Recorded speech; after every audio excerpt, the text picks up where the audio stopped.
Start again. If you're here for the Acton Select Board meeting, you're in the right place. We're scheduled to start at 7. It's a little bit after 7. We need to have a quorum when we have a meeting like this, and all 5 of us are here, so quorum is present. So I'll call the meeting to order. The way we start these meetings is with resident concerns, and that's a chance for people to speak to any item that's not on the agenda. If their item is on the agenda, you can talk to it when we get to that part of the agenda. Mr. Clerk, you got like magical things for timing? Okay, so we're limiting people to 3 minutes, and Dean has a piece of paper to show when you're at 2 minutes. That's the yellow one, and a piece of paper to show when you're at 3 minutes. That's the red one. This is the part where I would try to insert something about a code of conduct, but I don't have anything ready to say. So just, please be respectful, but we recognize that you do have freedom of speech here. Are there any residents who would like to express some concerns at the beginning of the meeting? Is there anyone online who has something to say? Someone had their hand raised for a moment and put it down. Okay. We're just going to have an awkward pause for a minute. There it is. Okay. Okay, I'm moving the mic closer because John says it's not close enough. Why don't we go ahead and let the speaker speak who has raised their hand. I'm sorry, Mr. Chair, I'm not seeing the hand raised. Well, it says Martin Benson has raised hand. Martin Benson has raised hand. Do you see it now? I don't, but I can go ahead and call Martin Benson. Okay, that would be just the thing. Hello. Hello. Can you hear me? Yes. All right. Good. Good evening, Martin Benson, 21 Deacon Hunt Drive. First, there seems to be a misunderstanding among certain board members regarding when it's appropriate to call for a point of order. An individual may raise a point of order when a rule violation occurs. The chair then determines if the stated rule infraction is valid, and if so, can accept the point of order. During the Select Board meeting on December 4th, 2023, I spoke during public comment and noted that Mr. Martin had a past history of advocating for the placement of political signage on the Triangle and Town Common. This statement was affirmed by Mr. Martin's own email from March 11th, 2021, which was acquired through a records request. Shortly thereafter, Mr. Martin interrupted me by screaming point of order. The chair recognized him, and Mr. Martin falsely contended that he had never advocated for political signage to be placed in the common. In his comments, Mr. Martin did not identify any such rule violation, and it appears he simply objected to the content of my statement. Since that meeting, I have on multiple occasions inquired from the chair as to what rule I was violating, but have yet to receive an answer. The reason for a lack of an answer from the chair is due to the fact that no rule violation occurred. The Select Board does not have a rule which places restrictions on the content of speech, as such a rule would be in direct conflict with the state constitution and subsequent case law. Going forward, the chair and Mr. Martin must understand that they are not justified in calling a point of order based on their objections to the content of a speaker's statement. Second, the board's lack of response to Ms. Nichols' prior attack on Mr. Smyers at a previous meeting was disappointing and concerning. At the board's November 20th, 2023 meeting, Mr. Smyers was being an ally and issued a statement opposing anti-Semitism. Thereafter, Ms. Nichols misquoted and mischaracterized Mr. Smyers' comments and then condemned him. What's ironic is that in 2021, Ms. Nichols signed a petition demanding zero tolerance of Select Board members launching personal attacks on constituents. Thus, it's unclear why she herself has yet to apologize or resign. Third, recently released records from the town, including the emails which were the catalyst for Ms. Nichols' comments, illustrate that there is still a misunderstanding regarding free speech laws. We now know that the emails complaining about Mr. Smyers' comments were submitted by Ms. Vieira and Ms. Ramos-Chardon. In Ms. Vieira's email, she acknowledges the First Amendment, but implied that Mr. Smyers' comments were hate speech, which shouldn't be permitted at meetings. However, under U.S. law, there is no definition of hate speech because such a law would be in violation of the First Amendment. This principle was reaffirmed unanimously by the Supreme Court in the 2017 case Mattal v. Tam. In 2023, the SJC cited Mattal in the Barron decision. Thus, even if Ms. Vieira considered Mr. Smyers' comments to constitute hate speech, he would still be permitted to make such statements at Select Board meetings. Furthermore, the records also indicate that the chair on 3 occasions contacted Mr. Smyers in an effort to compel him to amend his previous statement. This action is in direct violation of state and federal law. Additionally, the released records also showed that the chair tried to illegally withhold the release of these emails despite a valid records request from Mr. Smyers. Going forward, the Select Board needs to commit itself to honoring individual free speech rights while also complying with the law. Thank you. Thank you. Are there other people raising their hand or other people that wish to speak to resident concerns? No, okay, thanks. Now we have the part of the meeting called Chair Update, Town Manager Update, and Members Minute. Let me look at my notes here.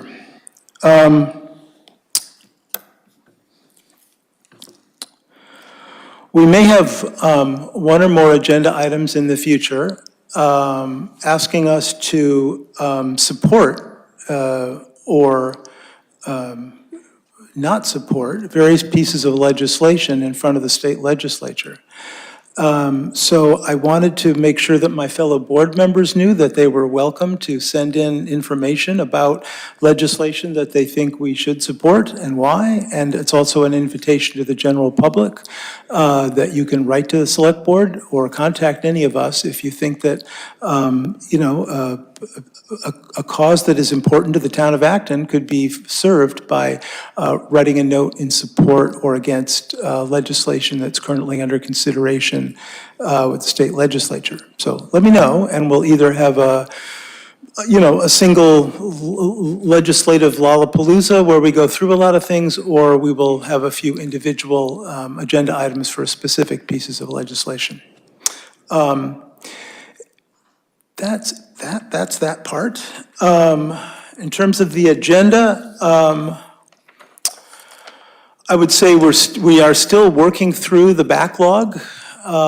So there are plenty of agenda items that I wish we could do tonight, but out of concern about getting out of here before 11, I didn't have them in there yet. So if you're curious about any particular agenda item that you're expecting here, feel free to contact me or the board. I can tell you what I know about, where it sits on the queue. We don't have everything organized in order yet, but we do have a nice long list. And each time we get together, the vice chair and I get together with the town manager and the assistant town manager a few days before the meeting, before the agenda is posted, and go over the agenda items that could be on the agenda and pick out the ones that seem like they fit together and could fit in the meeting time. That's all the updates I got, and Happy New Year to everyone else. Mr. Manager? Thank you. Good evening. I would just encourage everyone here tonight and here watching virtually to check out the extra meetings that we're having this week for the budget. We have a budget workshop planned Wednesday night and Thursday night, starting at 6 p.m. It'll be broadcast on ActonTV, or at least recorded.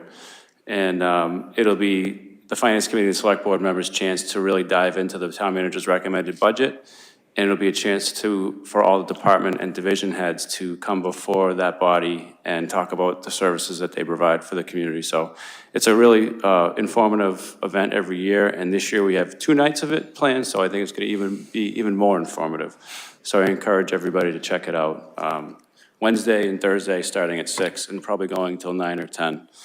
The other thing I wanted to mention is that the governor announced today that she was exercising her rights to change the budget, and they're called 9C cuts, and it's basically the last few months the tax revenues at the state level were below target, and so they're taking some steps right now to ensure that they can fund the budget for the full year. And one of the things that they're doing is reducing certain line items that she has the authority to reduce without the rest of the legislature agreeing to it necessarily. So that impacts many communities. It doesn't impact local aid or school funding, but it does impact many programs that people might be interested in.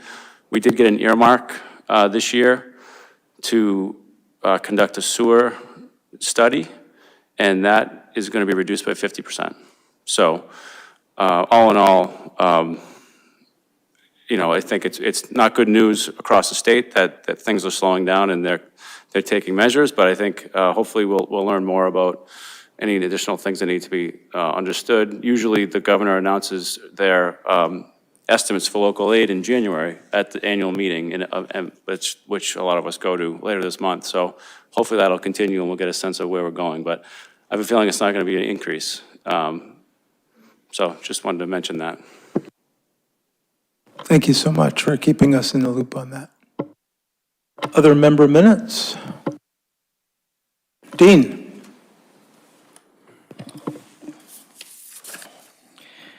So I would like to note that I was not aware that Mr. Benson would be calling in with his comments about a somewhat related subject. But let me read my written statement. At our most recent select board meeting, one of my colleagues chided a resident for making note of how long he had lived in Acton, and at a later point objected to other comments that resident made, which they felt was disrespectful and were prohibited by the Visitors Code of Conduct posted in Town Hall. I will note here that the Visitor Code of Conduct was written over 6 years ago by a prior town manager, and that none of the present select board members were in office at the time to approve it.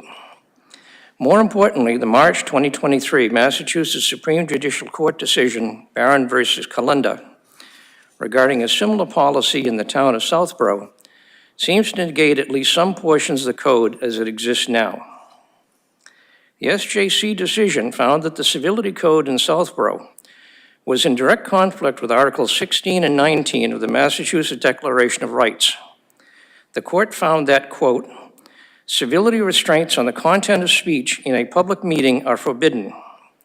Although civility, of course, is to be encouraged, it cannot be required regarding the content of what may be said in a public comment session of a governmental meeting without violating both provisions of the Massachusetts Declaration of Rights, which provide for a robust protection of public criticism of governmental action and officials. Further, in the decision, the SJC found that, quote, the content sought to be prohibited, discourteous, rude, disrespectful, or personal speech about governmental officials and governmental action is clearly protected under Article 19. Although not within the purview of the Massachusetts Supreme Judicial Court, the code and the comments made by my colleague probably raised some concerns under the First Amendment of the United States Constitution as well. Certainly, it is not pleasant to be subjected to public criticism and what may seem to be unfair comments. I have experienced discomfort from comments made by the public. But frankly, comments made in public sessions by my colleagues here on the board in response to comments from residents have bothered me more. It is imperative that free speech, including a robust exchange of ideas and opinions within properly regulated time constraints, be fostered and encouraged at all levels of government, especially at the local level where residents can and should have open access to local officials. I will be providing a copy of the SJC decision to the board, and I request that it be appended to the minutes for this meeting as I have been directly quoting from it. I suggest my colleagues read the decision and act accordingly. Thank you. Thank you, Dean.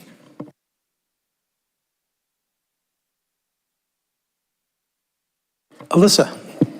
Thank you. I just wanted to mention that the library's strategic planning survey is still open on the Memorial Library website, and I encourage everybody to take a few minutes to fill that out. The strategic planning maps out goals for the next 5 years. Also, the Friends of the Acton Library's book sale is scheduled for February 3rd and 4th, and they are looking for additional volunteers. If you'd like to volunteer, you can check out the Friends page on the Memorial Library website. Also, on Wednesday this week, January 10th at 2 p.m., there will be a senior property tax primer program with staff from the assessor's office for Acton seniors at the Acton Senior Center. And finally, I wanted to let everybody know that the Acton Water District has begun their FY25 budget discussions. Tonight on their agenda, they're meeting concurrently, is a rate increase to support the FY25 budget, mainly due to PFAS mitigation measures. It's the first year that the operations are going to be impacted by that. And I just wanted to bring that to the board's attention so that we can keep that in mind as we discuss municipal and school budgets, that the water district budget is also going to see an increase, which will have an impact on almost all Acton residents. Thank you. Okay, that's that part of the agenda. Acton Leadership Group update. So the Acton Leadership Group was scheduled to meet this morning and didn't meet because the ALG group in its charter says we don't meet when the schools are closed. But there still is some update that I'd like to go over with you with David's help, which is that the Friday before, David and I met with John and town staff to talk over what we would be talking about at the Acton Leadership Group.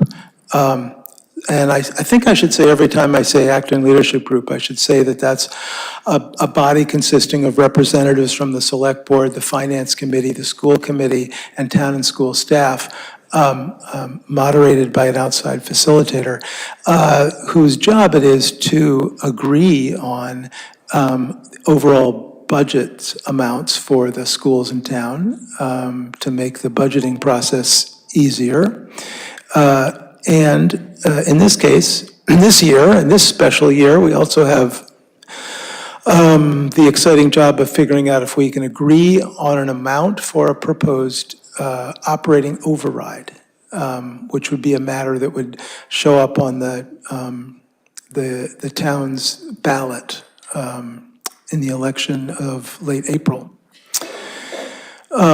So in the service of moving forward the discussion about budgets and override, David presented a proposal in process to us, and we talked it over, made some small modifications, and I wanted to give David an opportunity to talk about that with the board and get feedback from the board to make sure that this, general idea met the general approval of the board. David? Thank you. So, as Jim mentioned, I've been trying to figure out a way, what kind of proposals we could make to help move ALG forward. ALG is supposed to set guidelines for the school district and the town as to for their budget increases.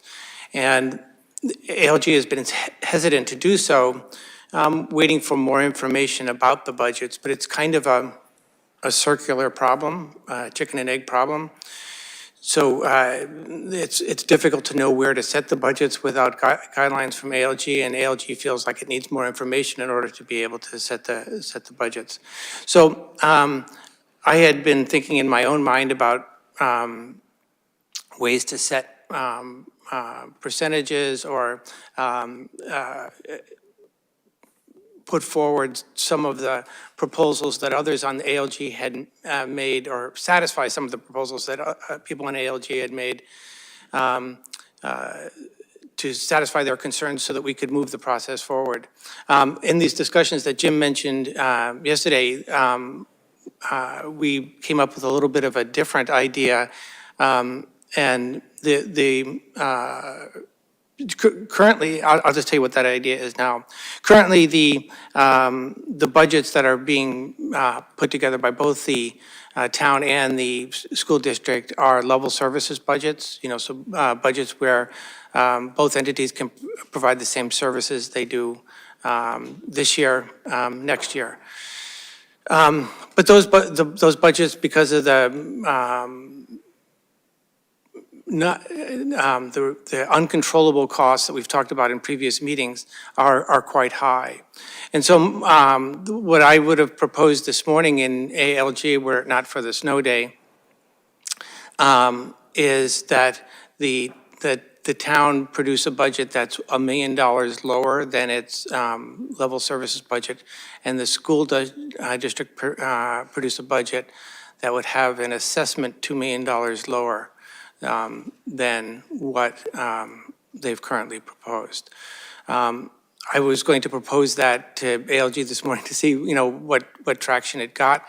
But we are not going to be meeting on Wednesday, and I'll bring that proposal up then. In the meantime, I was wondering if we might want to consider directing the town manager to consider what budget cuts would be made from the level services budget to have a budget $1 million lower than that.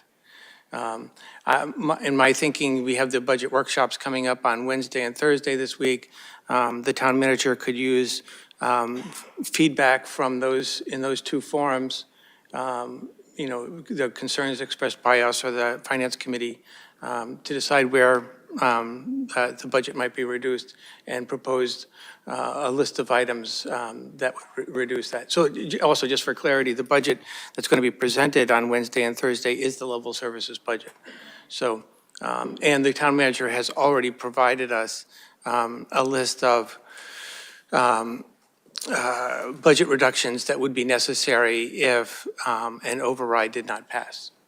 So this is it would be in between those. So I don't know what the board thinks of that $1 million reduction in the town budget and $2 million in the school district assessment, and whether we should ask the town manager to produce that list. Great. Yeah, I would like to get feedback from the board on that. Let me ask you a couple of questions first, David, so we get the picture here. If those budget cuts from the level services budget were made, how much of an increase are we looking at from last year to this year?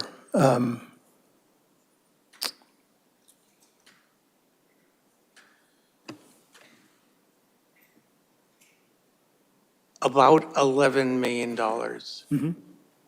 Now, some of that, Including the normal Proposition 2.5. so the normal Prop 2.5 would give us about 2.5 or 3%. So this would be about how much in override, if that were just to be done as a straight ahead override? So based on my proposal, we would need about almost $8 million in an override. I would propose that we ask for an override that's a little bit bigger than that, maybe a couple $1 million bigger than that, with a plan not to use that extra tax levy this year. So.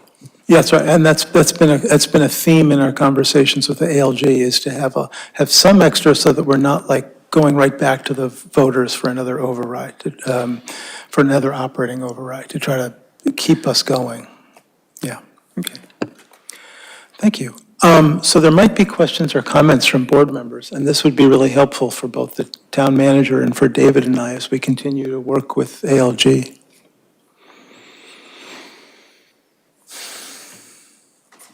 Dean?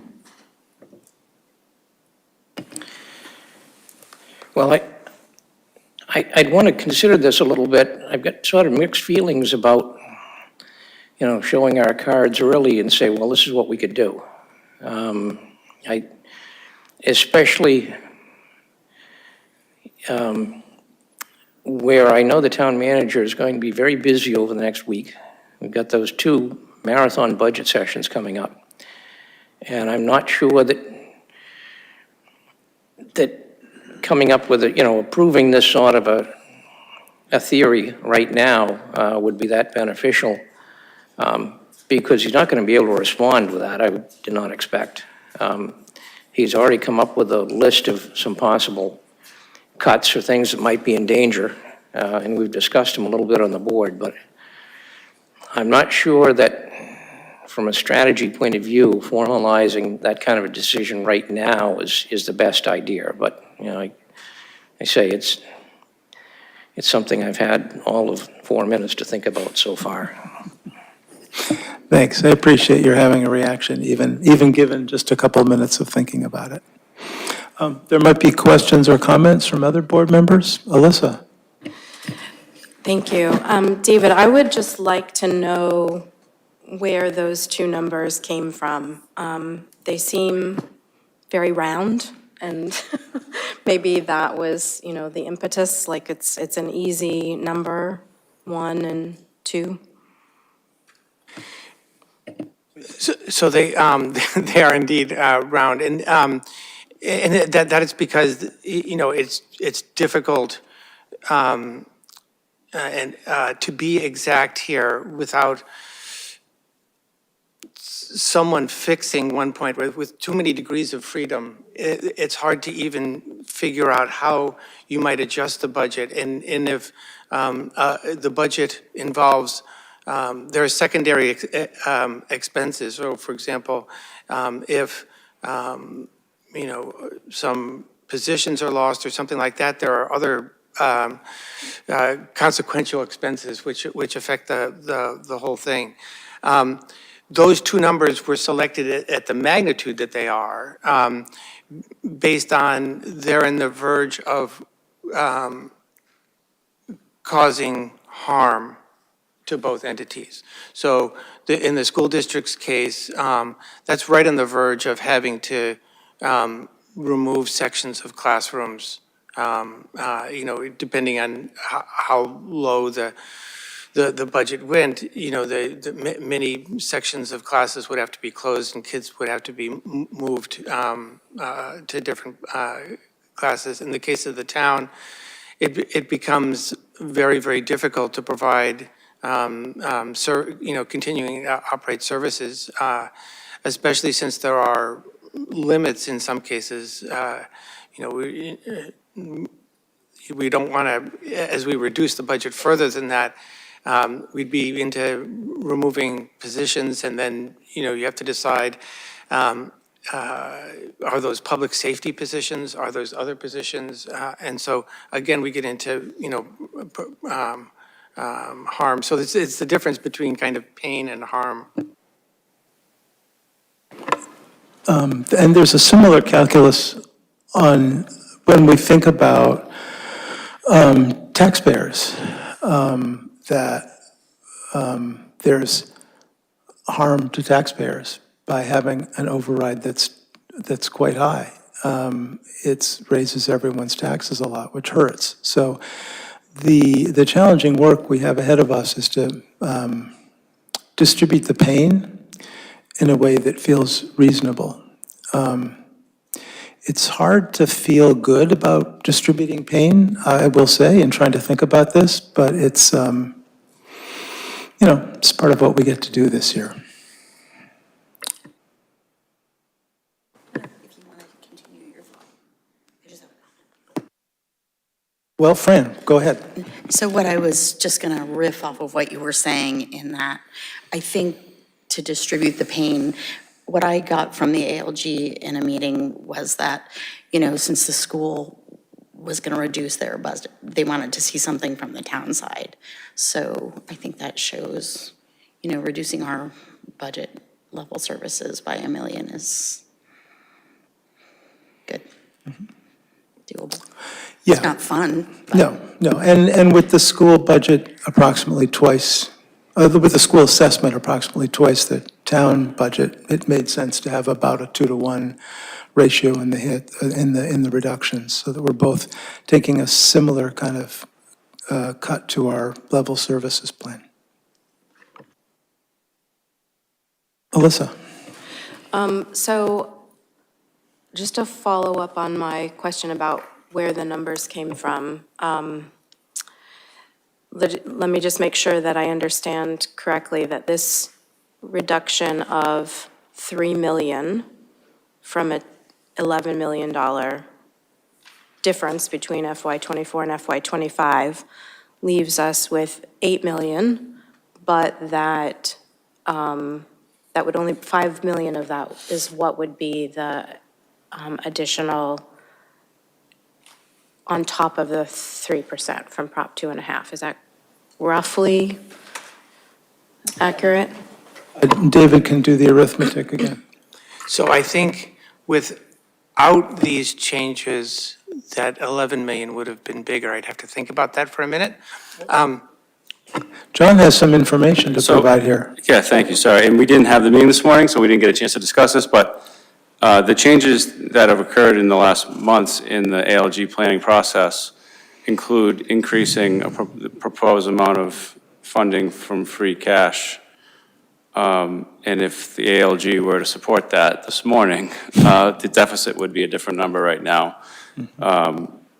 So I don't know how hypothetical we're going here, but if it sounds like we're getting kind of hypothetical, so I'd want to at least introduce into the mix the idea of spending 2 million from free cash instead of 1, and having the total deficit that we're dealing with in that scenario being 9.8. Just so that the math works better, or at least there's more context for the math. So not 11. Great. Is that consistent with what you've been looking at, David? Great. Okay, good. Go ahead, Alyssa. Okay, so another round number, 10 million. I'm only laughing because otherwise I would cry. I guess I don't see this as premature to give this direction to the representatives from this board on ALG because from what I gather from the school committee and the superintendent, they're already proposing that $2 million reduction from level services. So I don't know if that had anything to do with your proposal, David, but it seems reasonable. And it also, I don't agree that it's too early because I'm getting the sense from folks on ALG that they're very frustrated with the lack of specific direction because we're all wanting to wait for more information because, you know, as the FY24 continues, we have firmer numbers, but I think that we need to give you at least a general sense, and I'm supportive of that proposal. Thanks. I'll comment that when we started in on the conversation about whether to have an override, there were already plenty of us who thought it was almost too late to have an override because of the necessary time it takes to communicate both the complexities and the need for an override. For those of us who happen to remember little bits about 20 years ago, it was well known a year ahead of time that an override was coming. There still had to be lots of discussions about what the amount was, but the education and knowledge had gotten out there. So the longer we wait, the harder it is to do the educational work to get us to a override that actually passes.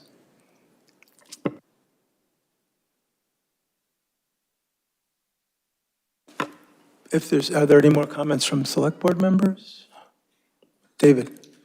I was just wondering if if everyone on the board, and, you know, I don't know whether after this discussion is agreed to asking the town manager to look into a budget that's $1 million lower than the level services budget. And if we can provide him with any direction there. Right. We can think about that. And before we do that, I want to find out if there's anyone here or on the phone who wants to comment about this, because we're in the middle of making developing a motion. So I want to make sure people have a chance to weigh in on our decision-making. No? Yes. Scott Smyers from Central Street. Mr. Martin, you said it's like a chicken and the egg as far as budget data, right, that you don't have yet? So then you can propose a reduction, so you have to know what the budget is. Do I understand that right? Yeah, so in a normal year, the ALG gives each entity percentages increases in their budget that they need to work to. ALG has not officially done that this year. Without that, both entities are working on their level services budgets and what their budgets would be if an override doesn't pass. But that's the right number, or the final number is likely to be in between those two. And no one is willing yet to go take the step forward to say, okay, let's try this. And so the chicken and egg is waiting for, the final budget issued and setting the budget levels. And we can't produce a budget for any level, right? It takes work to produce the budget at a given level. So we have to choose a number because it takes time, it takes weeks to produce the budget to that number. So at some point, we have to decide.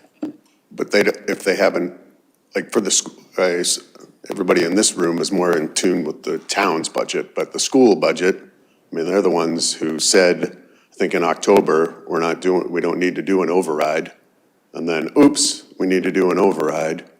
Like, shouldn't they be working overtime to give you the budget numbers that you need on this if they're serious about trying to get an override approved?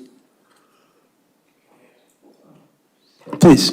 So around that time frame, in the September, October time frame, so everybody on ALG went into this year, when we started in September, thinking we were not going to have an override. I think most of us were thinking we might the following year, but not this year. But then the HIT expenses came in and other expenses became apparent. That was in the September, October timeframe. Both entities, both the town and the schools, have produced the major budget drivers. So they both produce documentation on the big ticket numbers that are driving the budget. Those numbers are in place. You can get them from either the town or the schools, respectively. And so those numbers are in place, but that's for the level services budget. And I think we would all like to see a number that is lower than the level services budget. But we have to decide on what they should aim for. That's the chicken and egg thing. What are they going to aim for? Okay, thank you. Thanks. John? Thank you. And as the board considers that the proposal of reducing our budget by $1 million, I just wanted to get clarification on where, if you're giving specific direction on where to take it from, or if it's just generally, because the budget, the town manager's recommended level services, it was $42.5 million. And 40.5 of that was the operating budget, and the rest was subsidies and capital. So I guess my question is, are you saying 1 million from anywhere that makes sense, or 1 million from a specific one of those three things? That would be helpful. David, you've been developing this motion. How would you propose to word that? So we'll get to the capital later in this meeting. But we usually take, we only spend free cash money on non-recurring expenses because it just digs a hole deeper to use it on operating budget. So for that, it's in some ways, we in some ways need to use the free cash on capital. And there are a few capital items that are in the operating budget. I would propose that we move those to the capital budgets. And then some of the things in the capital budget too, we can just pay for as opposed to borrowing, which helps with debt service in future years. So the bottom line there, we could talk about capital here in just a couple agenda items, but the bottom line is, so I think capital shouldn't change except for moving the operating capital into the capital budgets. And then the rest of the things, I think it's the town manager's discretion in my, wherever he thinks it's appropriate to, or at least painful or better, if he can get some money by reorganizing things and that makes sense. It's a tough budget year regardless, right? So I'm not saying that this is easy. I'm just trying to kind of break the logjam because we're kind of stuck. So to try to interpret what David just said in answer to John's questions, I think we're not, at least the intent I'm hearing is not to pick out specific aspects of the budget yet, but just to give you a target to work with, and that target would be $1 million lower than your operating budget. Is that right? Can I say one other Please. thing? And I think we'll hear comments during the budget sessions later this week, and those, either from Finance Committee or Select Board members, may guide some of the places that we cut. So with that clarification, John, do you have any additional comments about the, either the wisdom or the difficulty of this, responding to this motion? Well, I think that if we're taking the total spending of 42.5 million and reducing it to 41.5 million, using round numbers, just, you know, I'm not going to try to lay out what I would do right now, but I do believe that it would impact both capital and operations, and the balance would be something that I'd like to work on and get feedback on this week from the Finance Committee and others. But certainly, there are positions in the budget that we wouldn't be able to have next year in a scenario if it was coming from the operating budget. So this is a challenging year, and we're going to have to do things that are difficult. So if the task is to reduce it by 1 million, then we'll make it happen, and see if that is what that looks like. So I guess my only question for David and John at this point is whether we need to make this request contingent on ALG's agreement. It sort of goes to Dean's point that if we're doing a sort of unilateral reduction without the involvement of the schools, that doesn't accomplish what we want to accomplish. So it seems like it's something we want to be able to offer. Yeah, so I'm just wondering what you're thinking about that, David. Yeah, I think that's an excellent point, that we should make it contingent on ALG approval. That's a good point. The reason why I brought it up tonight, and you and I were preparing for ALG and discussed this a little bit. We were expecting to come in here after ALG, but I don't want to have to wait another 2 weeks. Right, we're getting deeper and deeper into this budget cycle, and we haven't told either entity what level of budget we'd like them to produce. And so if we wanted to either move or just get a sense of the board that, to ask the town manager to remove the budget consistent on ALG approval on Wednesday, that would be perfect for my input. So it sounds like can you turn that motion into a motion? Yes, I move that the board direct the town manager to reduce the level service budget by $1 million after having heard feedback on the budget during the budget workshop and contingent on ALG approval of these budget reductions. Is there a second for that? Second. Thanks. Is there any more comment before we take a vote on this one? Alyssa?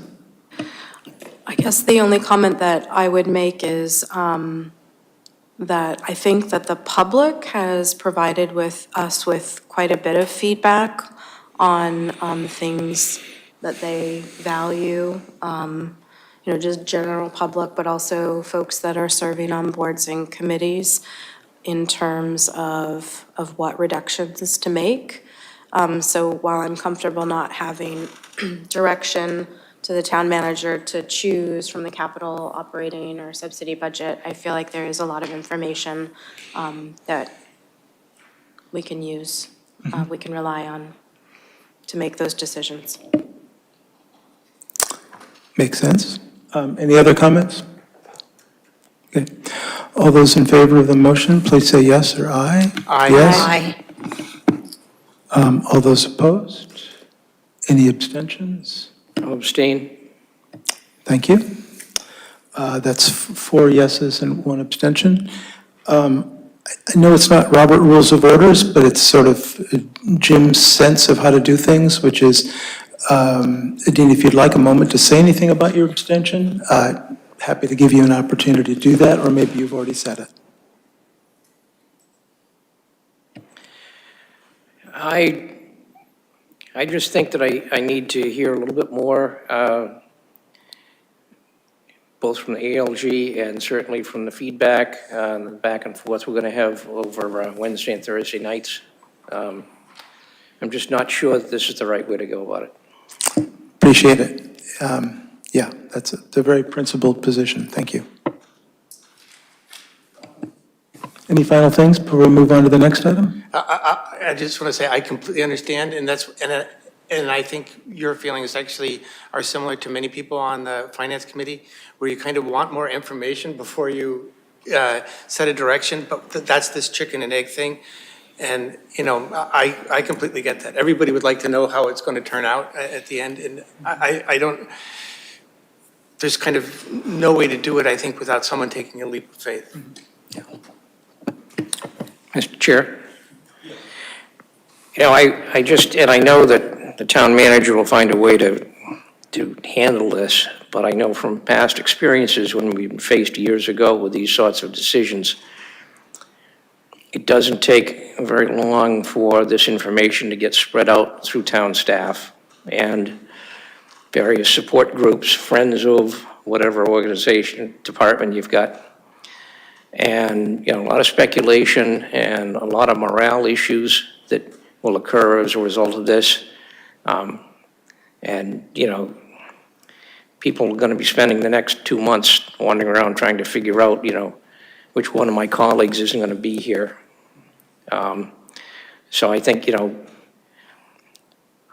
rather than any cuts that the manager might suggest under this policy, should be not speculation, but should be something that's really nailed down so that if these things actually happen, the cuts that we've talked about, or that we will be talking about, actually are the ones that occur and not some random different group of cuts get made based on what happens at the election and, you know, everything else that transpires. But this will have a very chilling effect on town staff.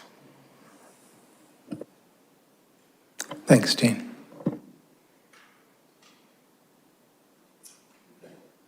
With that somber note, let's move on. The next item is called Approve Usage of Avalon Mitigation Funding for Phase 1 of the Radio Upgrade Project and SCBA Equipment Replacement. So this is here because these are 2 of the relatively expensive capital items that are also relatively, have kept coming up to the top as important to get done soon.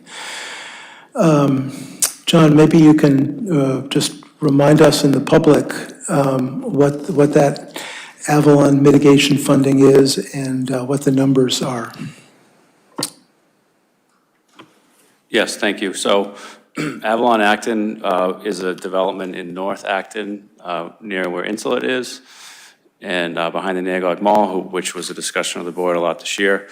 When they were proposing things to the town as part of the development agreement, they agreed to provide a per unit cost for each unit to help mitigate the impacts to North Acton. In total, it was 500 plus 672, so 500,000 plus 672,000 for the 2 projects. A portion of that funding was used for the North Acton Fire Station project to help offset some of the impacts in that neighborhood. And then there's about 860,000 remaining in that account. It probably would have been spent earlier, except that we had about 2 years or so where we were working on a joint dispatch project, and there was an expectation that a lot of our capital needs would have been funded through that. So we kind of set the mitigation funding aside to sort that through. As the board knows, that project sort of, we've moved on from that project, and now the need to make these capital investments is is happening, and the funding source that we're hoping not to have to use, fortunately, we have it, and I'm recommending that we use it. Additional information about it would be that, the development agreement provides or requires that it be related to public safety infrastructure that supports North Acton, both the base radio system for our radio infrastructure and the SCBA replacements, I believe would have a positive impact for public safety in North Acton that I think can be considered infrastructure. The base radio probably is crystal clear. The SCBA's, I think it's a strong interpretation. So that's the proposal. It had been presented as part of the capital plan as an item that we would fund through appropriations, and given the work that had to happen to get to the town manager's recommended budget, that is when we recommended that this alternative funding source be used. Because the funding is available right now, it doesn't have to wait for fiscal year 25 to start. It doesn't even require a town meeting vote. It's available for appropriation by the vote of the board. So if the board supports moving forward with this, we could start sooner than waiting for town meeting. Great, thank you. Can you remind us of the amounts of money we're talking about here? Oh, So David. the Go ahead. So the base radio replacement project is part of an overhaul of the entire public safety radio infrastructure that we want to make. It has to be done in phases because we have to, first of all, replace the base system and then look at coverage issues in North Acton and whether, additional space on towers are needed or what systems we need to figure out. So we're looking to invest $600,000 in that as part of the, that was the initial request, and that's what we're proposing to do from this account here. And then the balance remaining we would propose to use for the SCBA project. Great. You've helpfully made a motion here, but before we get to that, I wonder if there's any questions or comments from board members? Well, David. I think this is a very appropriate use of this fund. Would someone like to read this motion here? David? I move to authorize the expenditure of the remaining $839,459 in mitigation funds from the Woodlands at Laurel Hills, Avalon, Acton, for investment for the benefit of North Acton in amounts determined by the town manager to fund Phase 1 of the public radio system replacement program and a portion of the necessary self-contained breathing apparatus CBA replacements. Second. Great. Any comments before we have a vote, and any comments from the audience? No? Okay. All those in favor of the motion, please say yes or aye. Aye. That's unanimous. Thank you. Thank you.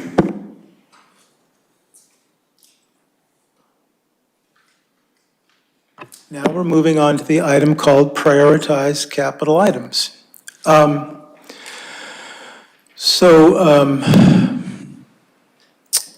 As we discussed earlier in the meeting, whichever budget number we end up with, there is some pressure on the capital spending. We had a preliminary conversation where each board member noted a few capital items that they thought were particularly important. And David has taken that information and integrated it with a more complete list of capital items, including the ones that are planned to be paid for, that were planned to be paid for out of the operating budget, and created a spreadsheet for us to look on. He's used our initial comments to categorize these. I think at this point I should let David show us the spreadsheet and talk us through it. And then we're going to get, if there are people, after we understand what's here, if there are comments from the public about these capital items, I'm happy to entertain those now, after we review this spreadsheet. And then we're going to go through a process with the board of understanding if any of these should be changed. Maybe I'll make this one click bigger, which sees a little bit less of the descriptions, but. I'm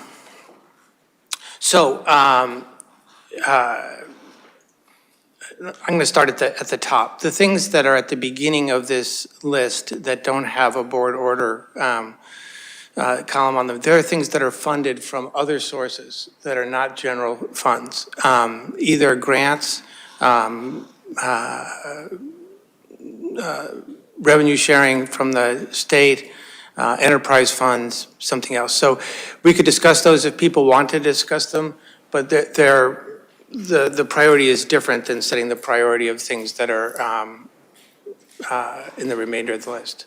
Then, as Jim said, I went through our discussion last time, and I went back to the tape. And if a board member spoke positively about something and nobody spoke negatively about it, I put it in category A.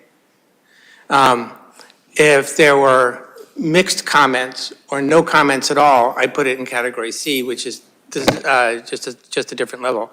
And E, if people said this is not the year for that, so there were only several of those.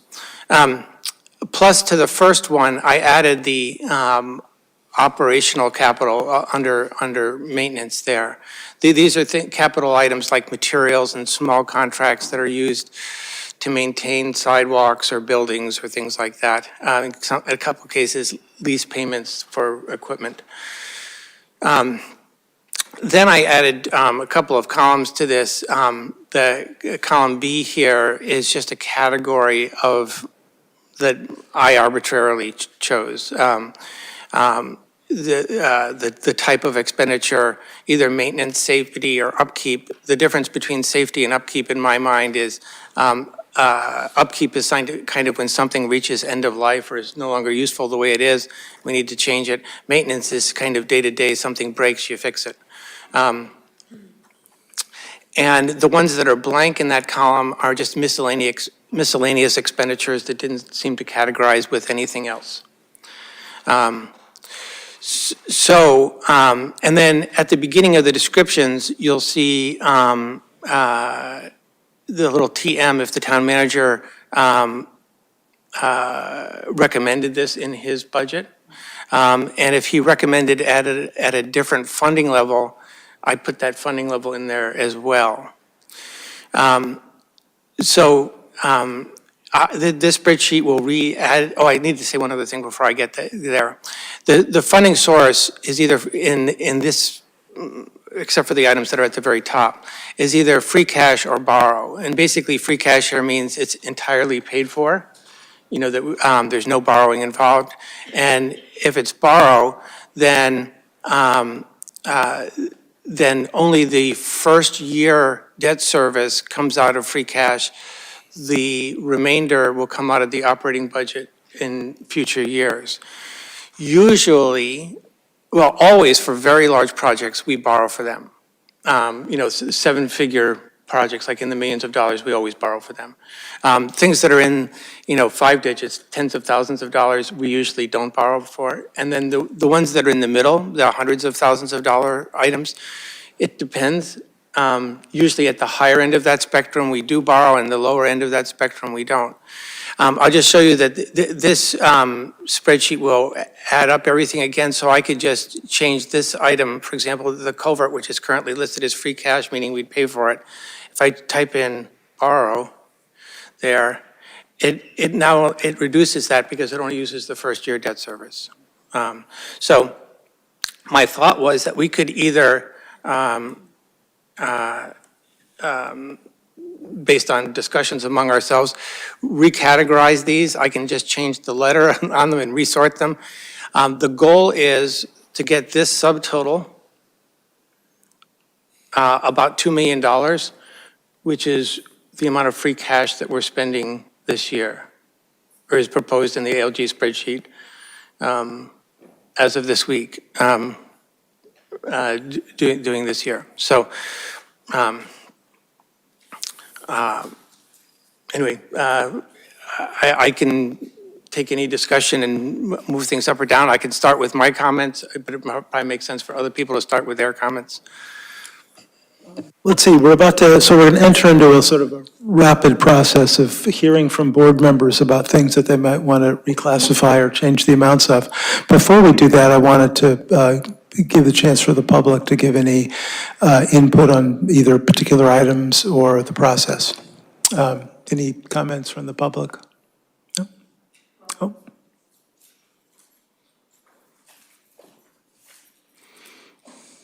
Hi, it's Tara from Up on Mass Ave, and I thank you so much for the discussion. I really am glad that you're seriously considering the impact to people on fixed income and renters who will probably share a brunt of any increase.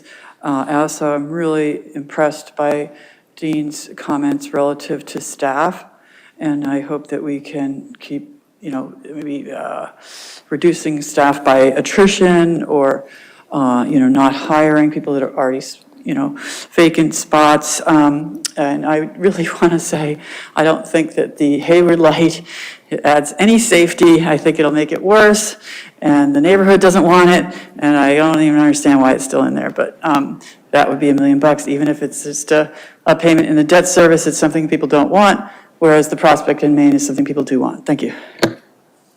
Thank you. Is there anybody online with a general comment? I can't see anymore because I was saying. Oh, okay. Tom, is there anybody with their hand raised? Or Matt, is there anybody with their hand raised? No, okay, great.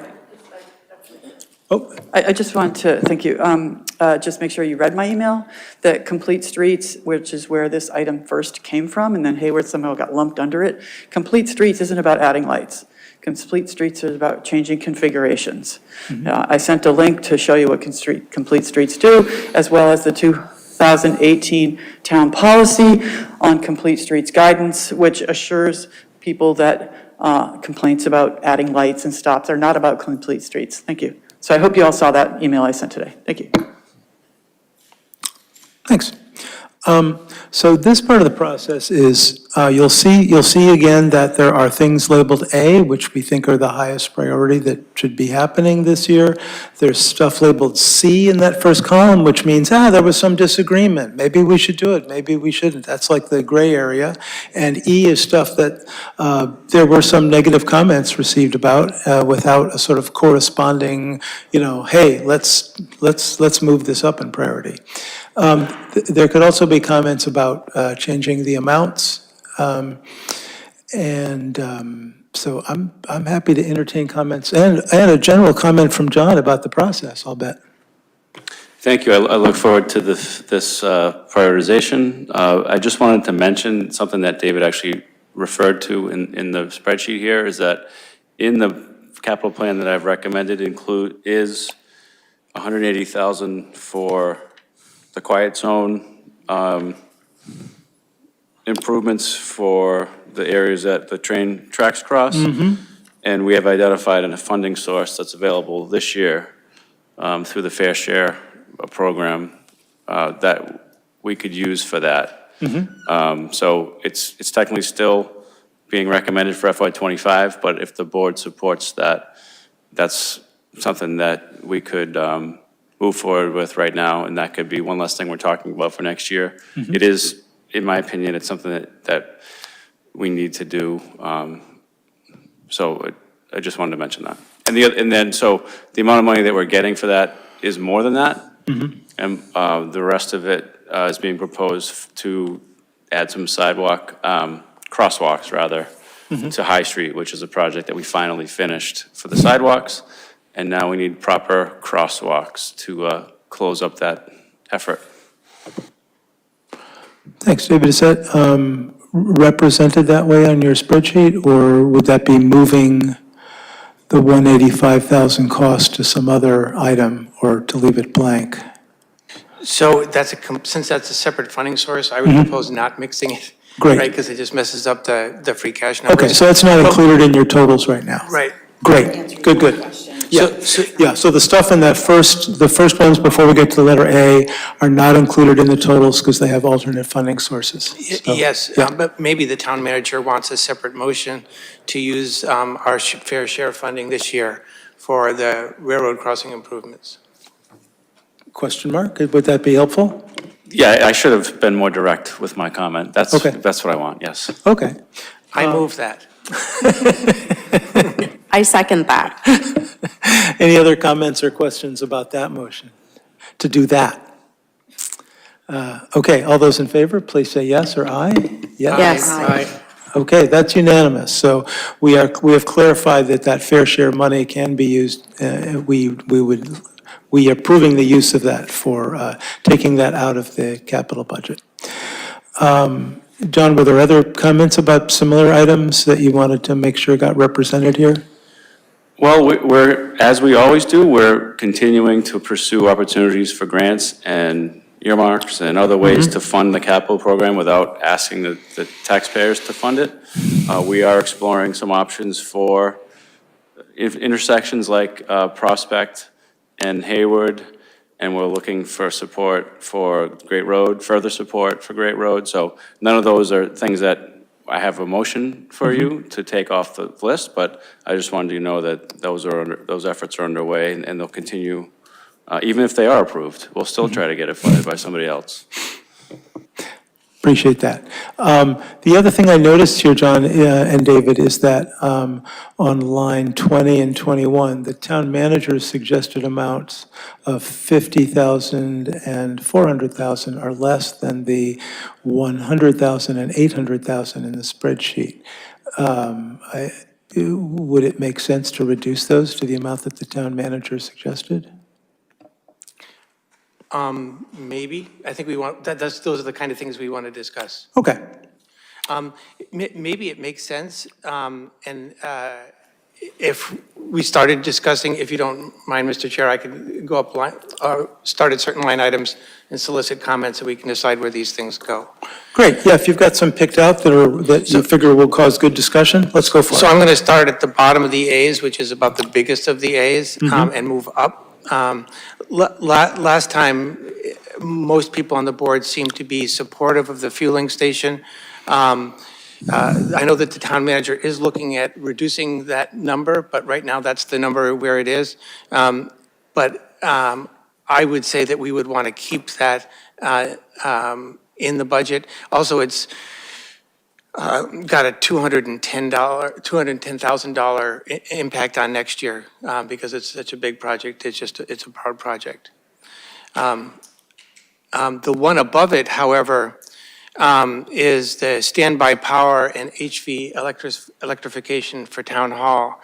And as much as I would like to see us move forward with some of the facilities work, that may not be ready yet to do. We don't have specific design proposals and things like that. I find it discouraging to move it out of this year because it means it's going to be in the later half of this decade before we get to them. The big thing the biggest thing I'm concerned about is standby power. If we don't put standby power in this budget, it is going to be a year and a half at least before we have standby power in this building, which I think is too long to do. So what I would like to propose is that for that item, we include $1 million for design for the HVAC and standby power, and actually implementing standby power.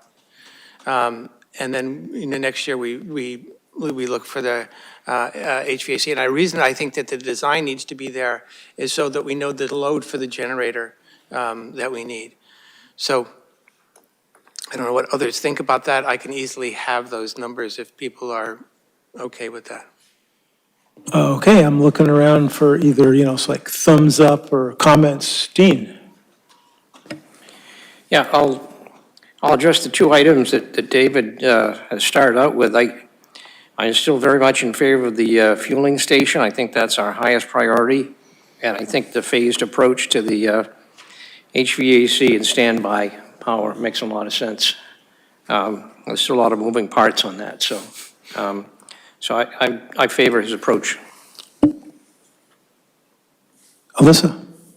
I would agree with that. I just wonder if we have any more information on the cost sharing for the fueling station in order to change the numbers. I don't know when those votes are going to happen with Case and the district to help us Sounds like pay a for question that. for John. What's the state of that? So I've had I went to a case collaborative meeting, and I've had a follow-up from the chair, and they are supportive of participating in the effort to some extent. And I think it's just a matter of figuring out the math and what makes sense to them. And the same with the school, the regional school district, I think, has the same approach. They've in talks with Peter Light, the superintendent, that they understand that it's a necessity for them to use that facility, and they're willing to contribute an appropriate amount. So as mentioned, we're looking at some options for the fuel depot itself and how many tanks we need. And we know the minimum we need, but we're wondering if there's any adjustments we can make to the design at this point that aren't going to negatively impact the project, just given the fiscal constraints that we're dealing with. So, thanks. The proposal that we're discussing is cutting that, for the other one, for the electrification, to cut that in half. Do you feel like that's an approximately okay number for getting the design done and getting a backup power system? Yeah, so we lost the generator in that microburst, and we filed an insurance claim. We're going to have some small amount of insurance claim to help pay for whatever we do to replace it. In the meantime, the operations team is actually going to secure a standby generator on wheels or on a trailer over the next few weeks because we're expecting some bad weather. And we'll continue to do that to make sure the building is, the systems of this building are protected. In terms of the proposal to appropriate $1 million to advance this effort, I think it makes sense. If you look at the facility study that we just completed, the numbers in that tend to be higher than numbers that we've been talking about. But if you look in there, it's substantially more than we've been thinking about having as cost. We do have ARPA funding that's been appropriated and allocated by this board to invest in design work for the system. So adding $1 million to complete that and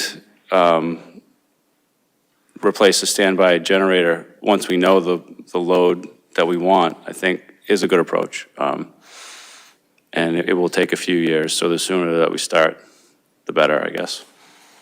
So to have a sense of where our budget numbers are going, sounds like we're okay with the notion of putting $1 million there as a sort of placeholder approximate amount. And now we're going to watch David type, and things are going to change. Boom, thank you. And did that change that? Oh, it didn't recalculate that. Okay. It will recalculate. A second, hold on just a second. Yeah. Because this is a borrowed item, the one I'm doing now. Oh, okay. We'll do it, so. Great. Okay. The And bridge, it sounds like we've just sort of noted that the fueling station might end up costing less, but we don't know how much less, so that's, Right, we that's don't know just how much sitting there. Okay, great. the bridge and culvert work, we have enough bridge and culvert work to spend $800,000 a year for a decade, which is where this number came from. We can certainly reduce it to $400,000, which will considerably help this problem, right? And that's what the town manager's last recommendation was.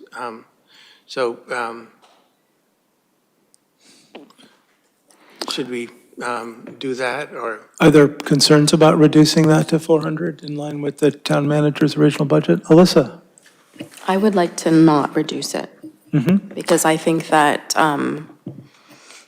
this is extremely important work, and we are already seeing more extreme and more frequent storms. And, culvert bridge failure has the potential to be catastrophic for potential loss of life as well as property damage. So I think we should maybe revisit it after we've addressed some of the other budget items to see if it's really a necessary reduction by half. Thanks. Since it's a borrowing item, it doesn't have quite the same impact as reducing the others, so. It is not a borrowing item. You Oh, I look- thought it said- Look at column C there. It's currently set Yeah. to free cash. Oh, Right okay. now, so if I type in borrowing here, that dramatically reduces the total for level 8 items, but it increases debt service in future years. Right. So actually, because of the robust turnbacks that the town manager had last year and other things, we have a good amount of free cash, but we're trying not to dig ourselves too deep. If we borrowed for everything this year, we'd have a huge debt service in the budget next year. So we want to be careful there. I would suggest we leave this as free cash right now, and on our second pass, as Alyssa suggests, we can decide if we want to reduce the number or make it be borrowed. Got it, thank you. Then would you like to talk about other items? Yeah, so this one, we could either reduce to 50,000 or leave it 100,000. This is planning for the rest of the facilities. And one of the facilities things that we should plan for is it's currently in level C item, it's the roof replacement at Nara, it's on line 32. That one, the estimates are all over the place. The roofs really need to be replaced, but it's confusing right now. I think we're not ready for it right now. But part of this number can be used to plan, an explicit proposal for the roofs at Nara and other facilities work. But maybe it could be reduced to $50,000 if that's what we thought. Any thoughts on whether to keep that at 100 or reduce it to 50? I'm okay reducing that. Yeah. Any concerns about reducing it to 50? No? Okay, let's reduce that.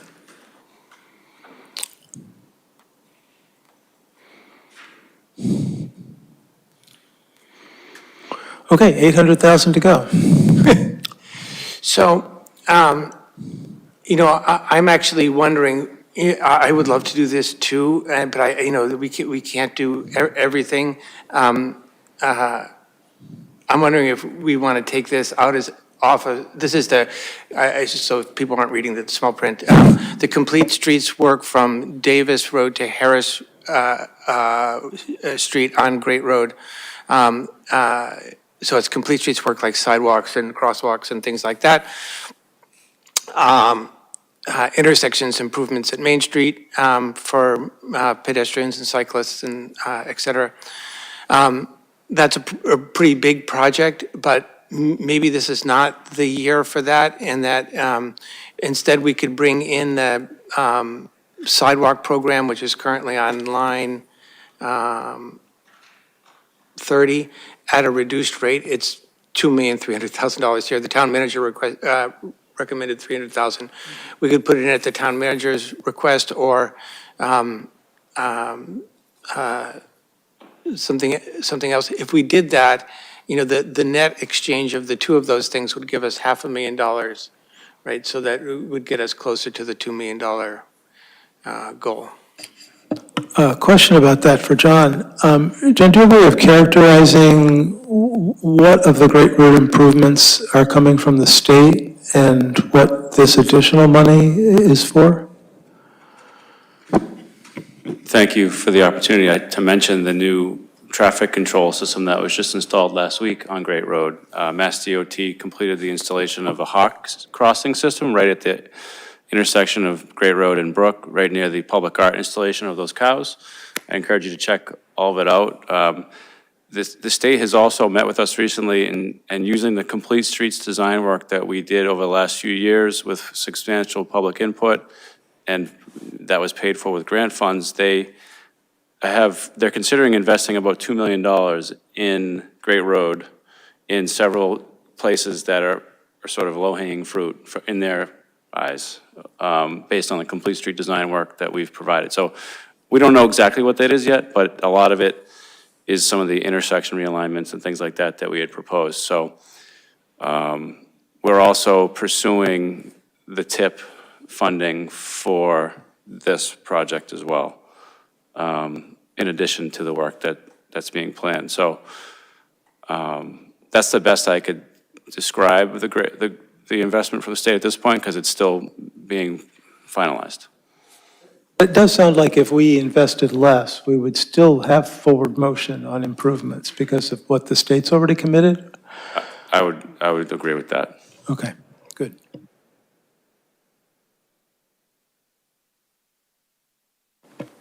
Other thoughts about reducing or not that number?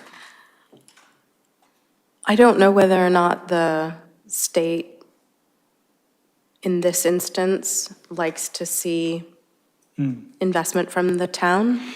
I'd like that to stay as high as we can get it, because it seems like most of those intersections are among the highest intersections in town.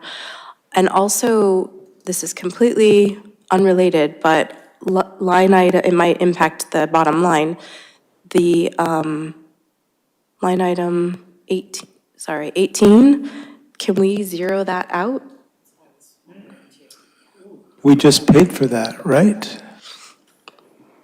SCBA? Oh, David has a thought about that. So the monies that we got from Avalon were enough to pay for all of the first phase of the radio system and part of the SCBA system.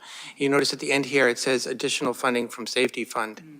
And so that, I think the total was like $500,000. And so this is the remainder. And so we need this in order to get the fire department breathing apparatus in. Alyssa? So one more question, and sorry if I missed this, David, in your description. If we don't see the TM, that suggested partial is from our discussion? David? So for all of these, the order here is based on our discussion. And I put in the TM markers based on what was in the town manager's budget. So if we spoke favorably about them and no one spoke negatively, I made them an A. If it was mixed, I made them a C. If it was all negative, I made them an E. Also included in C were ones that are, there was no comments on at all, and I included the maintenance in A. So basically, the order is all based on our discussion, not the town manager. But this suggested, what happened? But this suggested partial funding doesn't have a TM, so I'm just wondering where that partial suggestion came from. Oh, so that partial suggestion came from me, as that's a candidate that we could reduce that and still have so some of these things are amenable to having lower funding, and some are not. And the ones that were amenable to having lower funding, I marked as partial, or a partial question mark. Which Okay, meant so that was your analysis? Yes. Okay. Certainly, this is the big one, the $800,000 that we're talking about. How much to spend of our money on complete streets. It dwarfs all the other amounts in our A-list, so it's worth talking about. It's also, it's one of our primary goals, is to increase pedestrian safety and make progress on great roads. So I recognize this is a tricky conversation. David? So what I would propose, and what I said earlier, is that we take that Great Road item out of the A priorities, instead move up the item that's on line 30, which is generic sidewalk program. We can use that generic sidewalk program for Great Road or anything. So if the state wanted us to partially fund something, we could do that out of this. I suggest that we reduce that amount by something. That obviously this is we're not doing 2.3 million even borrowed, right? But we could do an eighth of that or something like that, not borrowed. And so if we put in like 300,000 there, it would allow us to use it for that sidewalk or any other sidewalk. There are other sidewalks in town that I think are particularly concerning to me. And in weather like we have right now, people walk in the street because there's no sidewalk on the street. And, you know, it gets dark so early. The one I'll just mention is particularly concerning to me because I see people on it all the time is Parker Street, walking from the apartments on Parker Street. There are a number of apartment buildings, and they walk to High Street, and then they walk down to the shopping center. Many people do that, and I am like scared, including people using a walker and things like that. I mean, it's very concerning to me. The sidewalk program, a generic sidewalk program, allows flexibility for us to do either work on Great Road or something else. So a question for John is, how much of the complete streets work on Great Road, Davis to Harris, is sidewalks, and how much is it other things like crossings?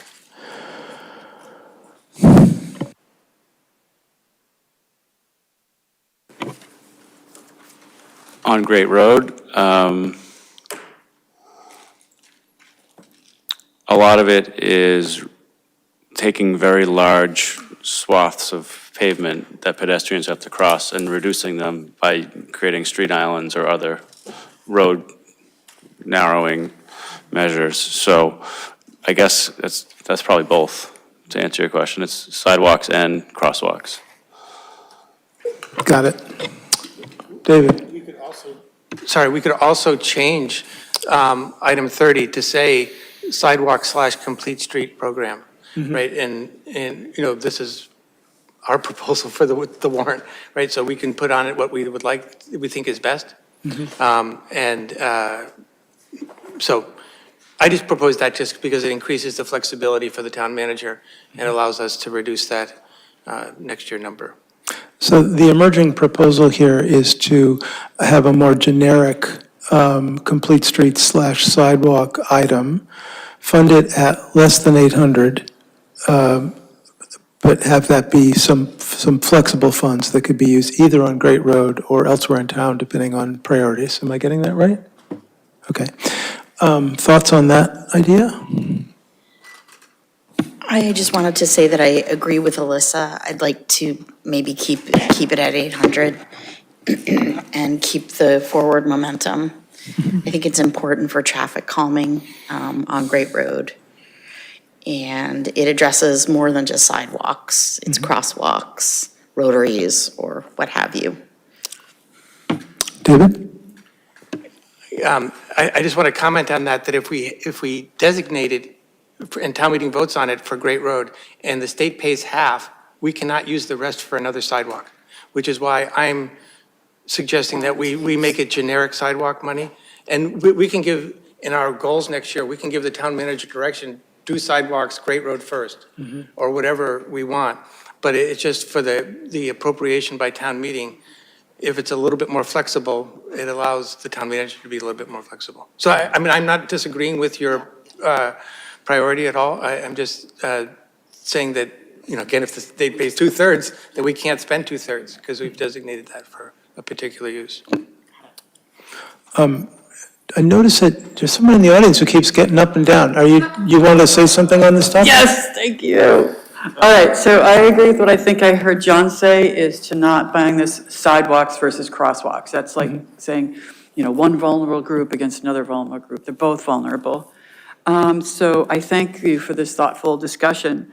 I also hope that you give some direction that I like the idea of combining the budgets and giving discretion. I would like to see the select board give some direction to use it in the most, where the highest density, most vulnerable people are, because Great Road has been waiting for a full, complete street for so long, and like a third of the town lives there, and a lot of them don't have cars and are forced to walk on the highway. And so, you know, the kid was hurt up there, please give some direction. The old way where there was the sidewalk committee, and I love them, but unfortunately it turned into like race for privilege where the people who had the time to squeak the wheel, they got the sidewalks on tiny little streets, and Great Roads is ignored because although so many people live there, they're working 2, 3 jobs, they can't get to these committee meetings. So please provide some direction. Thank you. Thank you. So, Alyssa. Sorry, thank you. I just have a final comment on this. Normally, I think that flexibility for the town manager in the budget is a really good idea. This particular item, I don't think that even $2 million from the state is going to be half of the complete streets for Great Road. And I think that maybe we all saw those presentations. This is many, many millions of dollars. So I'd like to keep that the same. I'm not really comfortable with combining it with a generic sidewalk program. Our top goal, the one that got the most votes, was Great Road, complete streets. And I agree that we need to look out for the folks who live there. I don't know if it's a third, but that sounds about right, a third of the town living there.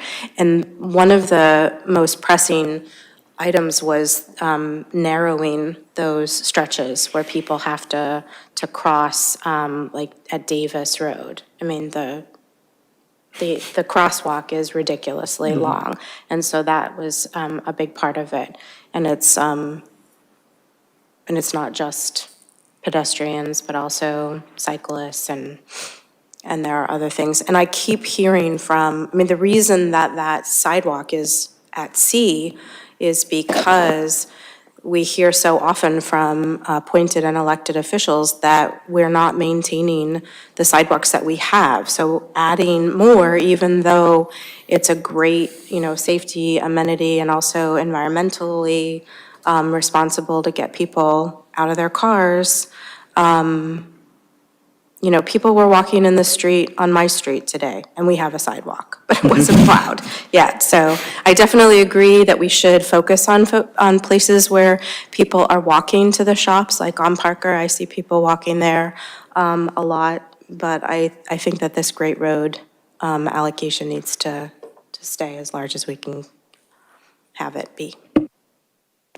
Okay, well, David, I think we were looking for the items that we would find easy agreement on. So I think this one is closely split, so we'll leave it alone for now. To get down to our number, we'll need to, look strongly at these. I guess I'm wondering if there's either any additional A items that we would recommend making C items, or if there are C items that people want to make either E or A.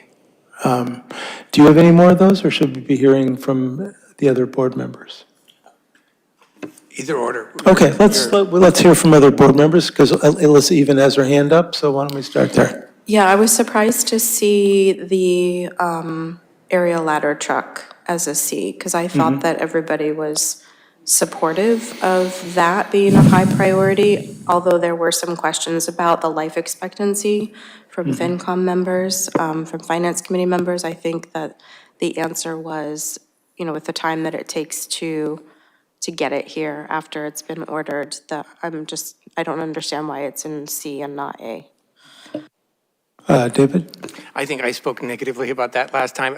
But negatively only mildly.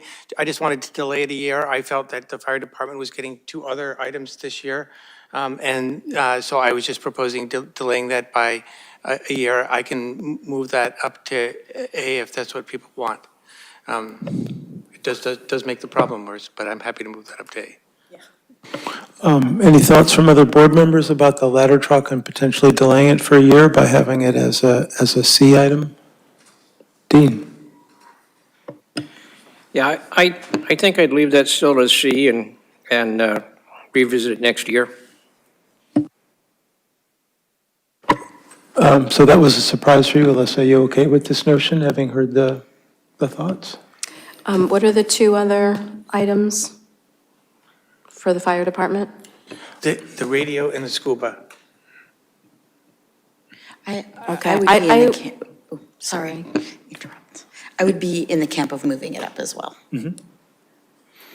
Can I just ask the town manager to remind us if this was one that he proposed could be deferred?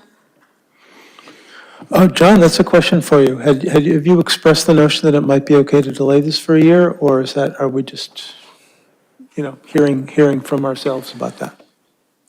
Well, it was one of the 3 projects that I did recommend that we pursue in '25, and mostly it was because of timing and just the fact that these things just take a long time, and they also get more expensive every year. So I thought if we could get started on it, the acquisition of it, the procurement of it with the authorization from town meeting, it would get us a new ladder truck before the end of the decade, which if we wait another year, I don't know that, well, no, maybe that's a little extreme. But I think I'm recommending that we move forward with it.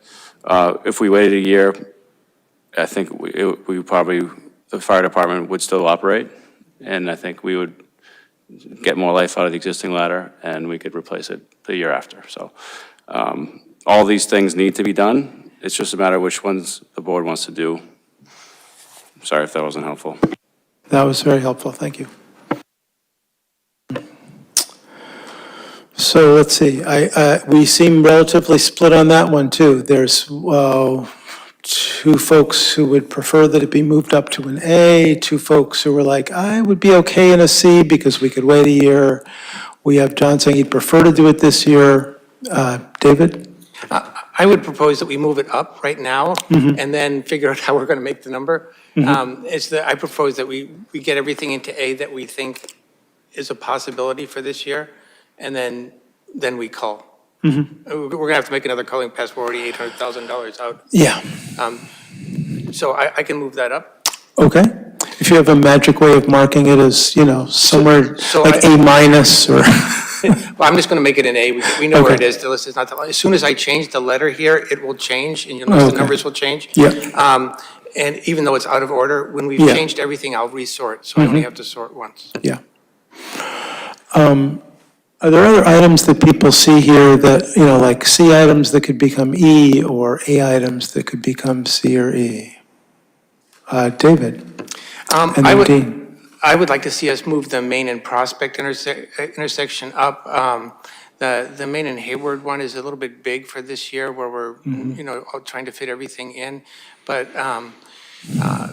Main and Prospect is much, much cheaper and has its own problems. I personally walk there, and it may have the longest crosswalk in town. And I'm fairly able-bodied, but also cars come in from the various angles and at not very much reduced speed because the angles are not 90 degrees. And so, if I had mobility problems, I would not want to cross that intersection. So and as I mentioned last time, I've personally heard from people on Main Street who've had incidents. So I would like to move up Main and Prospect. How about moving Hayward and Maine from C to E? They were unlikely to get to it this year, so let's put it lower down. Dean? Yeah, I think Maine and Hayward, I think I would keep it as a C. I think it's still a really important safety project that's going to have to be taken care of at some point. I'll dispute the comments that have been made about how the entire neighborhood is opposed to it. That's not the situation. So I think that I'd want to keep it there, although I agree that this is not the year to do it. Okay. Other concerns about moving the, which one? Prospect and Maine back up to A? Other than that it just, breaks our budget a little bit more? Okay, let's do that. And I will do that, and as I'm speaking, the town manager proposed to move the cyclical data collection up, or he didn't ask to have it moved, but he was proposing that we address this at half the proposed rate. It would split the work over a couple of years. So that's another possibility. Great, why not? Any concerns about following the town manager's recommendation on that one? No.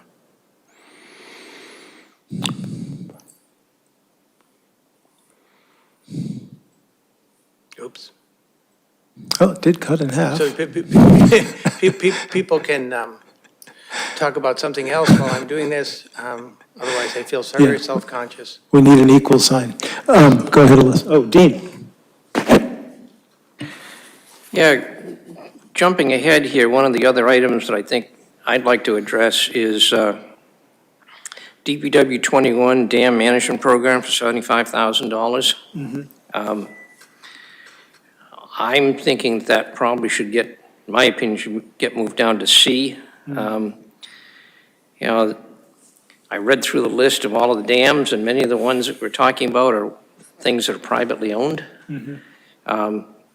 The only one that I know of that's a town-owned dam, which I know has been talked about in the past, is the Robbins Mill Pond Dam off Wheeler Lane. And certainly some work should be done on that, and we should be thinking about it. But if there is a total failure of that dam, there's a huge, huge floodplain downstream of it, which would absorb any surge that you're going to get. It's, you know, in no way close to the situation with Fort Pond Brook and the River Street Dam. So just from the point of view of, you know, it's nice to be able to do all these things and have the plans ready, but I frankly think we should move that down just to try to work the budget. Any concerns about the notion of changing the dam management program to be unlikely to happen this year?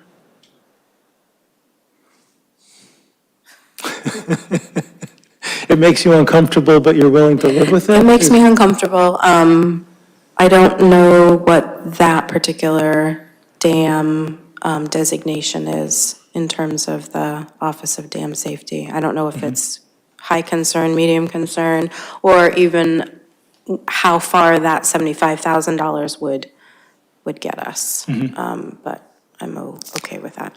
David knows something about that. I think that this money, Tom Razor, correct me if I'm wrong, is for categorizing our dams, which I think has to be done even if they're private. But I think probably it could be delayed a year. It's not huge money.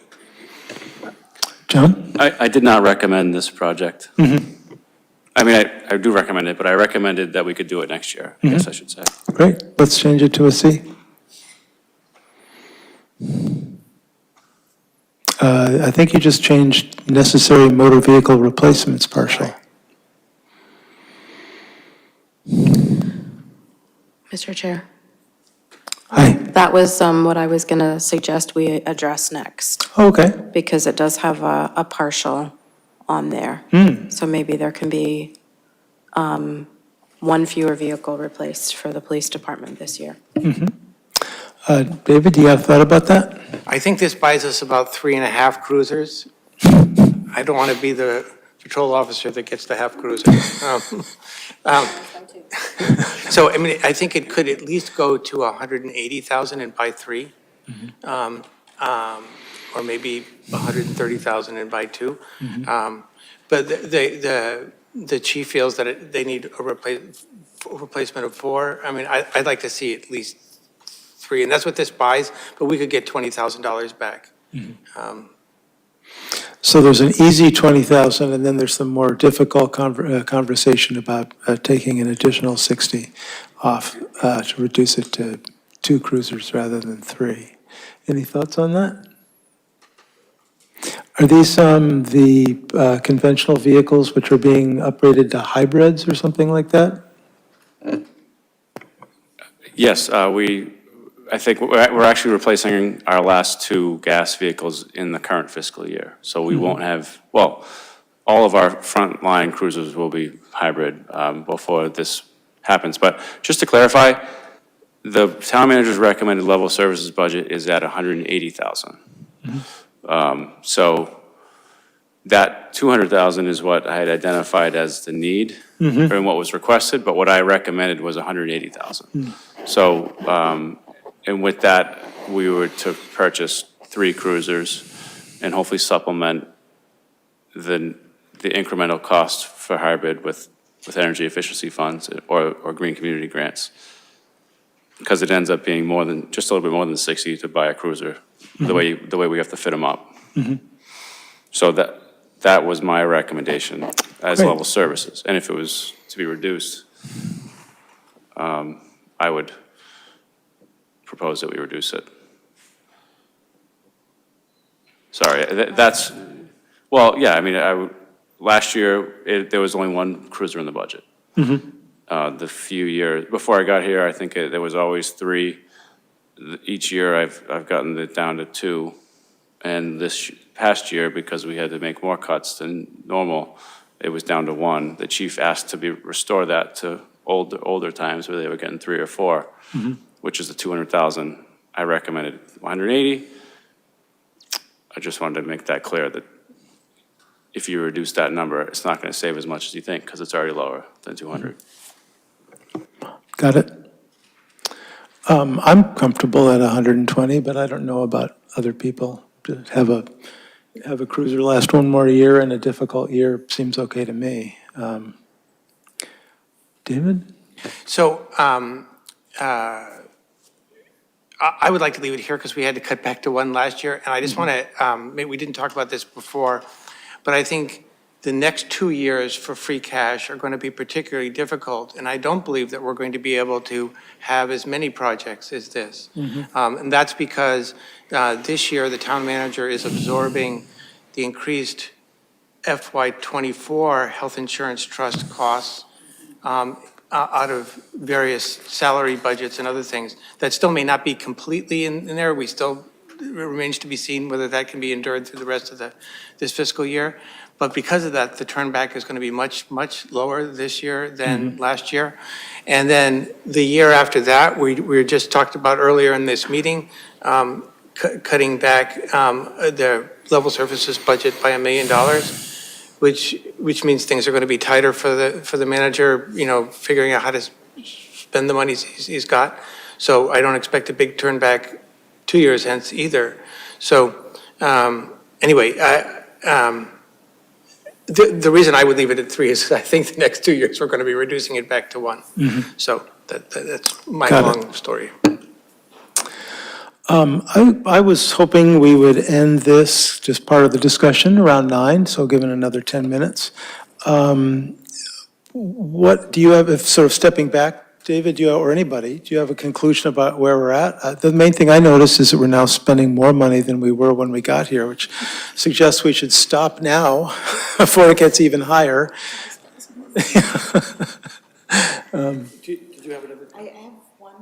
Item that I wanted to point out, and it's the town hall library parking lot. And I don't know, moving it up, I wanted to get a timeline from John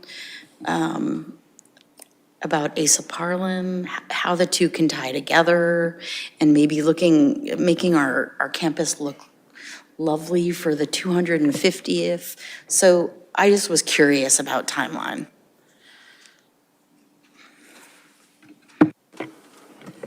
The parking lot is in need of replacement today.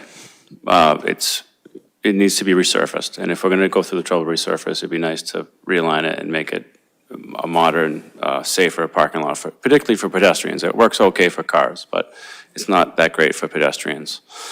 Asa Parlin project, we just actually we got some interesting updates from our design team just over the turn of the year, which I'm hoping to share with the board very soon, in terms of designs that A, fit within the budget, and B, are pretty nice. And I think both of them are coordinated, or the design that we're working on is coordinated with the most recent parking lot design that we showed to the board and the board supported. And I think Corey and the team are advancing design based on that generally. And so I think that we could go out to bid with Asa Parlin rehabilitation in this calendar year, assuming that the board is happy with the direction that we're going. And we could do the parking lot afterwards. So deferring it a year in this case would work okay. But I don't know if the money will be available next year. So that's the challenge here. Should I make that a C at least? Well, it is a C. It's an E. Oh, it's an E. Yeah, C if you would.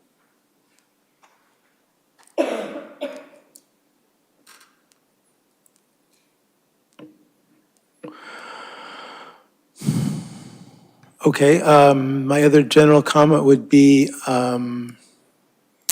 the town has done an amazing job finding grant money, and this would be a great time to do it because that number is still way too big. We can't afford to do all those things. Any other final thoughts? David? Are you suggesting we come back next time to reduce this number? Because we need to have a number, that we take to town meeting that adds up to 2 million.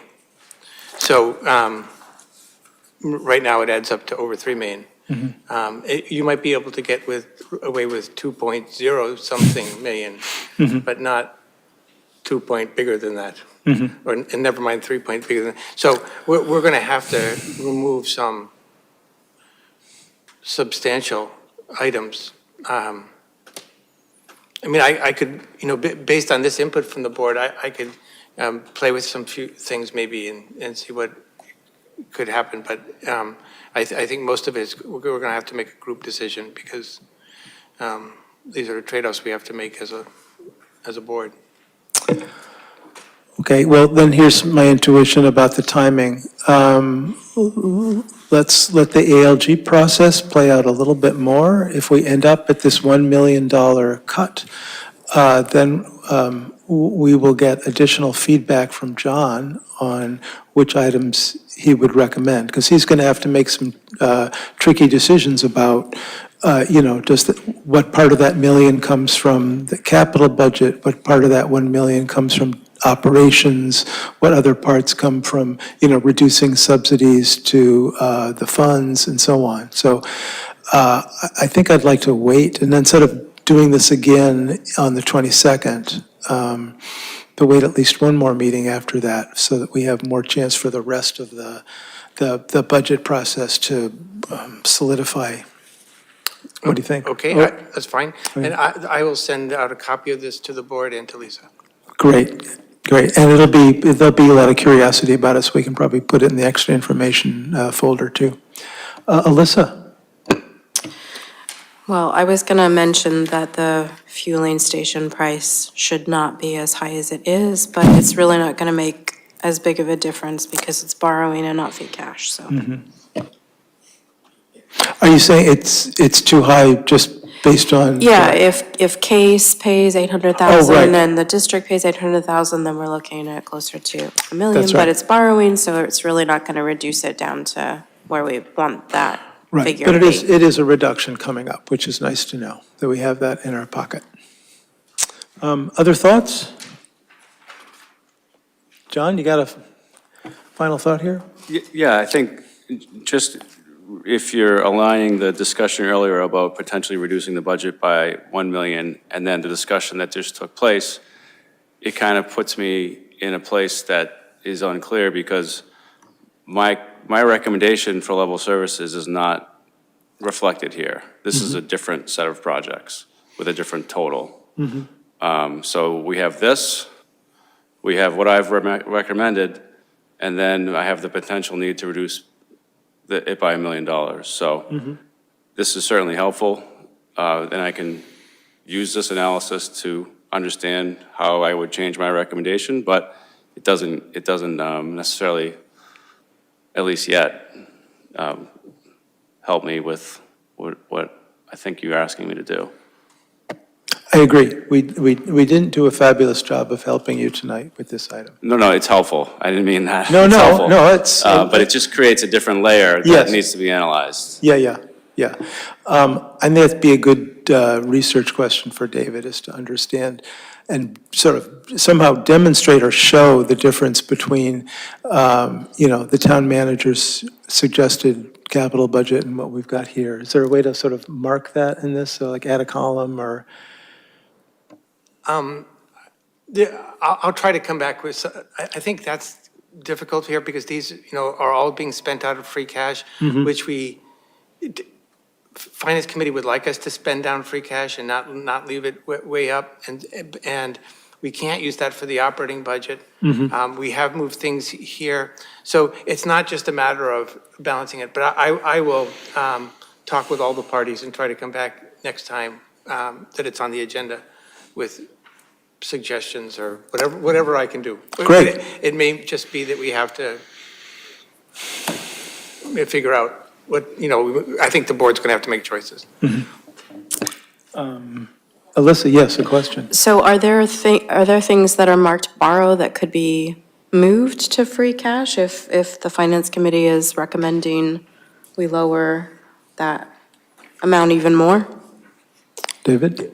No, this amount takes us down to their 3% floor. Okay. So, or very close to the 3% floor. And they and the credit rating agencies don't recommend us going below 3%. Any final thoughts before we move on? Okay. The next agenda item is filled with hope and possibility, as opposed to the process we just went through. It's called Open the Annual Spring Town Meeting Warrant and Consider/Approve a Date to Close the Warrant. So John or Tom, maybe you could take us through this? Sure, absolutely. I would say I'd share my screen, but unfortunately I'm having some internet problems. So if you have the calendar in front of you, I can walk you through it. This is the calendar that was in our packet? It's in the packets, yes. I can probably project that if you just give me, you can start talking, Tom, and I will project it. Great, thank you so much. So Mark Hall and a few other department heads contributed to this calendar, and this is the end product. And what you're seeing in front of you is reflective of all the meetings that are scheduled, whether they're on the books now or anticipated between now and through town meeting.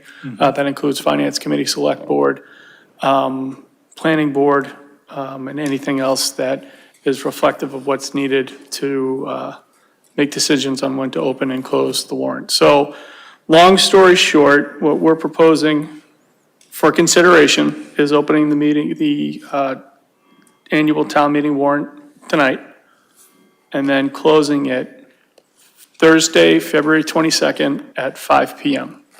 The reason for that, it gives citizen petitions roughly 7 weeks.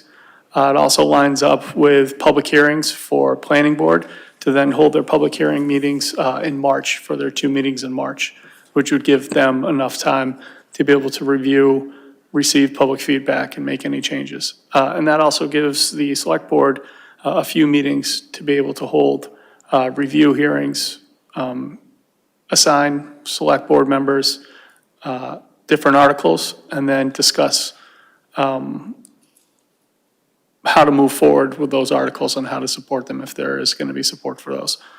So what you see in front of you is been crafted with holidays in mind, meetings in mind, and the open date we propose, of course, today for consideration and closing on February 22nd at 5 p.m.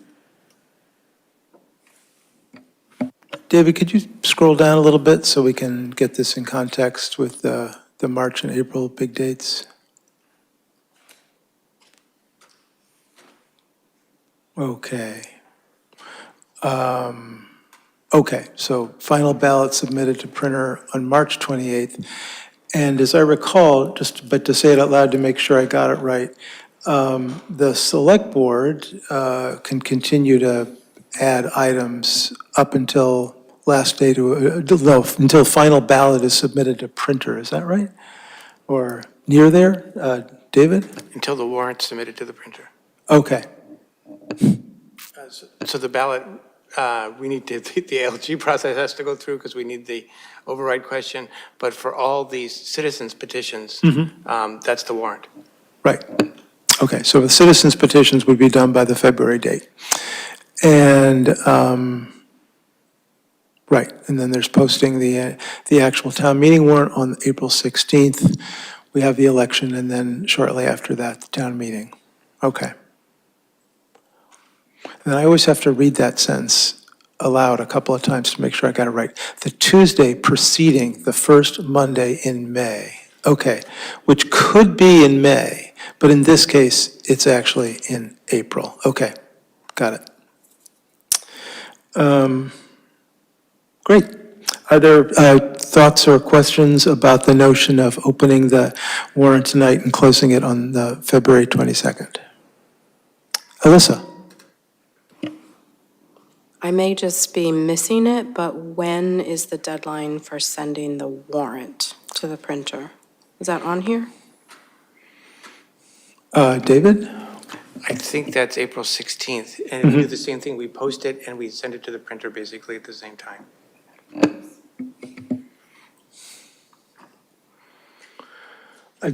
John and Tom are exchanging looks, like making sure they agree with that. Yeah, once we post it, that's the end, yeah. Okay. So that's a good date to focus on. Okay, great.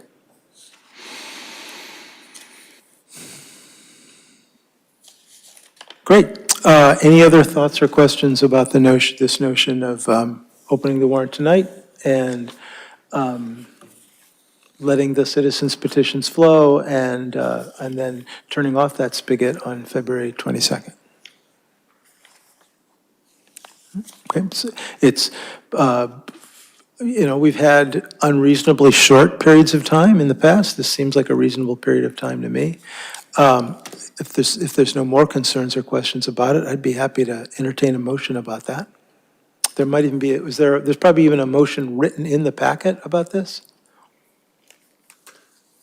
Or not? There is not. Okay, we'll make it on the fly. Anybody feel like they're in a motion composing mood? David? I move that we open the warrant now and close it at 5 p.m. on February 22nd. Is there a second for that? Second. Okay, any additional discussion? Yes. Can you share what an unreasonable number of weeks? Because I'm seeing about 6, a little bit more than 6. Seems like there might be a comment from the audience about that question, from a person who has, in the past, has submitted a lot of citizens petitions and might have an opinion about it. Go for it. So the Constitution requires that towns allow people to put petitions on for 10 signatures, 10 approved signatures. So if anybody wants to get one, make sure you got 12 or 13 in case they aren't really registered to vote. But what has happened in the past, believe it or not, one select board actually tried to open and close it the same night. To some outrage, but typically it had been a week or two, which is really difficult, which means it's hard to get language together, which means the language is questionable, so it gets on the warrant, and then there's all kinds of arguments and legal fees, and so having a reasonable time, which I think this amount of time is, allows people to have meetings with their community groups, talk to their own volunteer lawyers, and so I thank you for promoting democracy by allowing this to be a reasonable amount of time. Thank you. That answered your question? That does answer my question. Okay, Yes. great. Maybe also we could speak to the services that are available to residents who bring citizens petition. I think maybe the town manager needs to do that so I don't misstate anything, but I think there's something about, legal review. Hey, John, you want to remind us what typically, if someone comes to you and says, I've got this idea for a citizen's petition, can you help me, make sure it's not, wrong or evil or something? I'm happy to talk to anyone if they have ideas that they want to run by me. In terms of legal review, I think limited review for language that's presented to make sure that it's something that a town meeting, if it votes it, would actually work, is something that we could also do. So we certainly, I would encourage people to reach out if they have questions. Great. And certainly the difference between binding warrant articles that, like create a bylaw would call for more careful legal review than an item that, expresses the will of town meeting. But both, there can be things that could go wrong in either one that might be helped by a little bit of, experienced eye. I notice another person who's the same person. Go for I've it. been on both sides of petitions before, and I hope that the town's legal review services, in a sense, are limited to keeping the language so that it doesn't cause problems for the town. So that's the town lawyer is supposed to represent the town, and not spend a lot of time helping privileged people who might have access to town lawyer to construct something that really should be done by a community group. Thank you. Yep. David? So that's a very good point, that town council represents the town and not the individual making the motion, so that the town council usually reviews it for what it will do, and whether there are problems, but not try to construct it or really help them write the motion, or the article.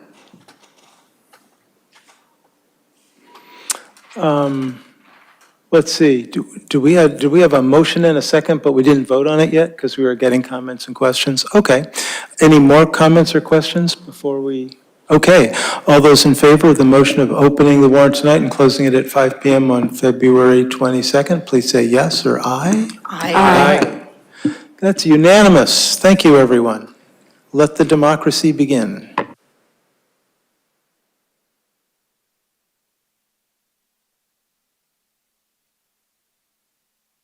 At our last meeting, we discussed the Citizens Library Governance Advisory Committee charge, and we got a lot of good feedback. We agreed on general principles, and we said we'd come back with a draft that represented the things that people said and what we agreed on, and that's represented in item 7 on our agenda in the packet. Couple comments before I hand it over to Alyssa, who did most of the work on this, look, it's much shorter and simpler, hooray. We got rid of all the extra stuff at the end, which was, not really needed for a charge. Alyssa, what else would you like to say about this?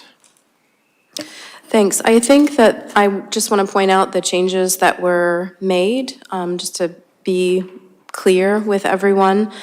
We added in a representative from the Friends of the Acton Libraries. We increased the number of representatives from the Memorial Library Board to 3 from 2. So now we have a 10-person committee.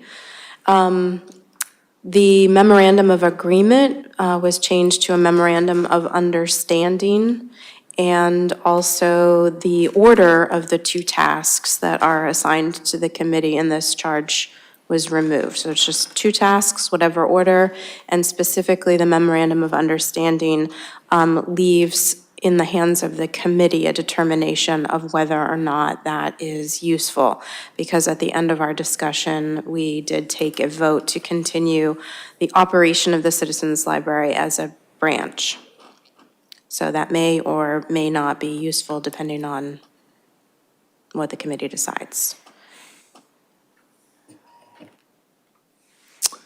Does this reflect what people thought this was going to say? Seeing a nod. Dean's generally nodding. David's got a thought. Thank you for making all the changes for me. I know I was annoying last time, but there were things I thought was important, and I appreciate all the changes that were made. Annoyance is useful. Sorry. You're welcome, but it was not just for you. There were comments that were incorporated from trustees, from residents, and from other board members. Yeah, it's definitely a better document now. Are there any comments from either the online audience or the in-person audience about this? No, I think we kind of, There was one more thing that was Oh, yeah. changed, and, Sorry, because just I'm a second, thinking I we'll hear from didn't Alyssa. include staff, comments from staff in that, but we removed the timeline because I think before it was focused on, the committee has to get this done in the first half of 2024. And that's been removed in part because of that vote that we took. Hi, yes, Tara, speaking as an individual. Yes, I thank you. I actually like this much better than the other one, too.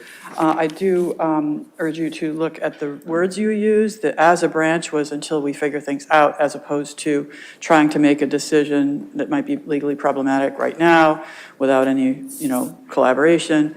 But I do really feel like this process has given me faith that the group will come together on some kind of consensus. So sometimes the process of agreeing on what the purpose and the goals and the process sometimes bring you closer to where you think you might want to go in the end, and so I thank you for that. You're welcome. Seems like a motion might be in order. Feels like, Alyssa, you Sure. should do the motion. I move that the Citizens Library Governance Advisory Committee charge be approved. Second. Any final additional discussion, concerns? No? All those in favor, please say yes or aye. Yes? Aye. Okay, that's unanimous. Thank you, everybody. It's nice to have a unanimous vote on anything related to the Citizens Library. It's the right way to proceed. Thank you.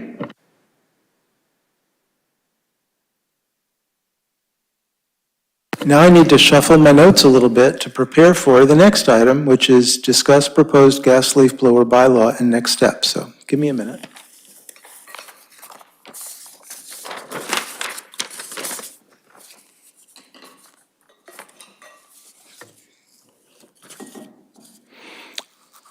Okay. There's three questions I want the board to address tonight, and there will also be a chance for citizen input as well. And they're related. The first question is, we've heard a generally positive feeling from the board about this article. So we have some questions about details. One detail is whether this is appropriate for this town meeting in April, or whether as a select board article, or whether we would choose to wait until next year. One of the reasons this question was raised because of concerns from staff, so I would want to hear from John about that before we made any decision. But that's one question. The other question is whether or not we go ahead with this. It's possible that a citizen petition, binding or not, will come forward, and that petition might benefit from our input if we decide not to do this year on a few key questions. Now, luckily, Paul Campus, who is both here tonight and has been sending us really useful detailed documents about gas leaf blowers, has prepared a document that we had in our packet last month and is still in our packet this month about the options, the questions that need to be addressed. The first one is about when this happens and when the different parts of this happen. So the proposal that's generally in some variation that has been in the other towns is to have at some point soon a seasonal restriction on gas-powered leaf blowers. Then after that, the use of gas-powered leaf blowers would be phased out, potentially by commercial landscapers and residential landscapers on different dates. There's a special exemption here about wheeled leaf blowers, which are very more efficient ways and use a less polluting engine. And finally, the third question is about responsibility enforcement and penalties, which are related questions. So whether it would be the health department, the sustainability department, or some other group that would be responsible for this, whether there would be fines and how much they would be, and also in this is the question about whether we would want to register landscapers, because that would be a potential source of income to pay for this. There are lots of other little parts to this, like if we decide not to go ahead, we could have a discussion about, how quickly we want the town to phase out its use of gas leaf blowers.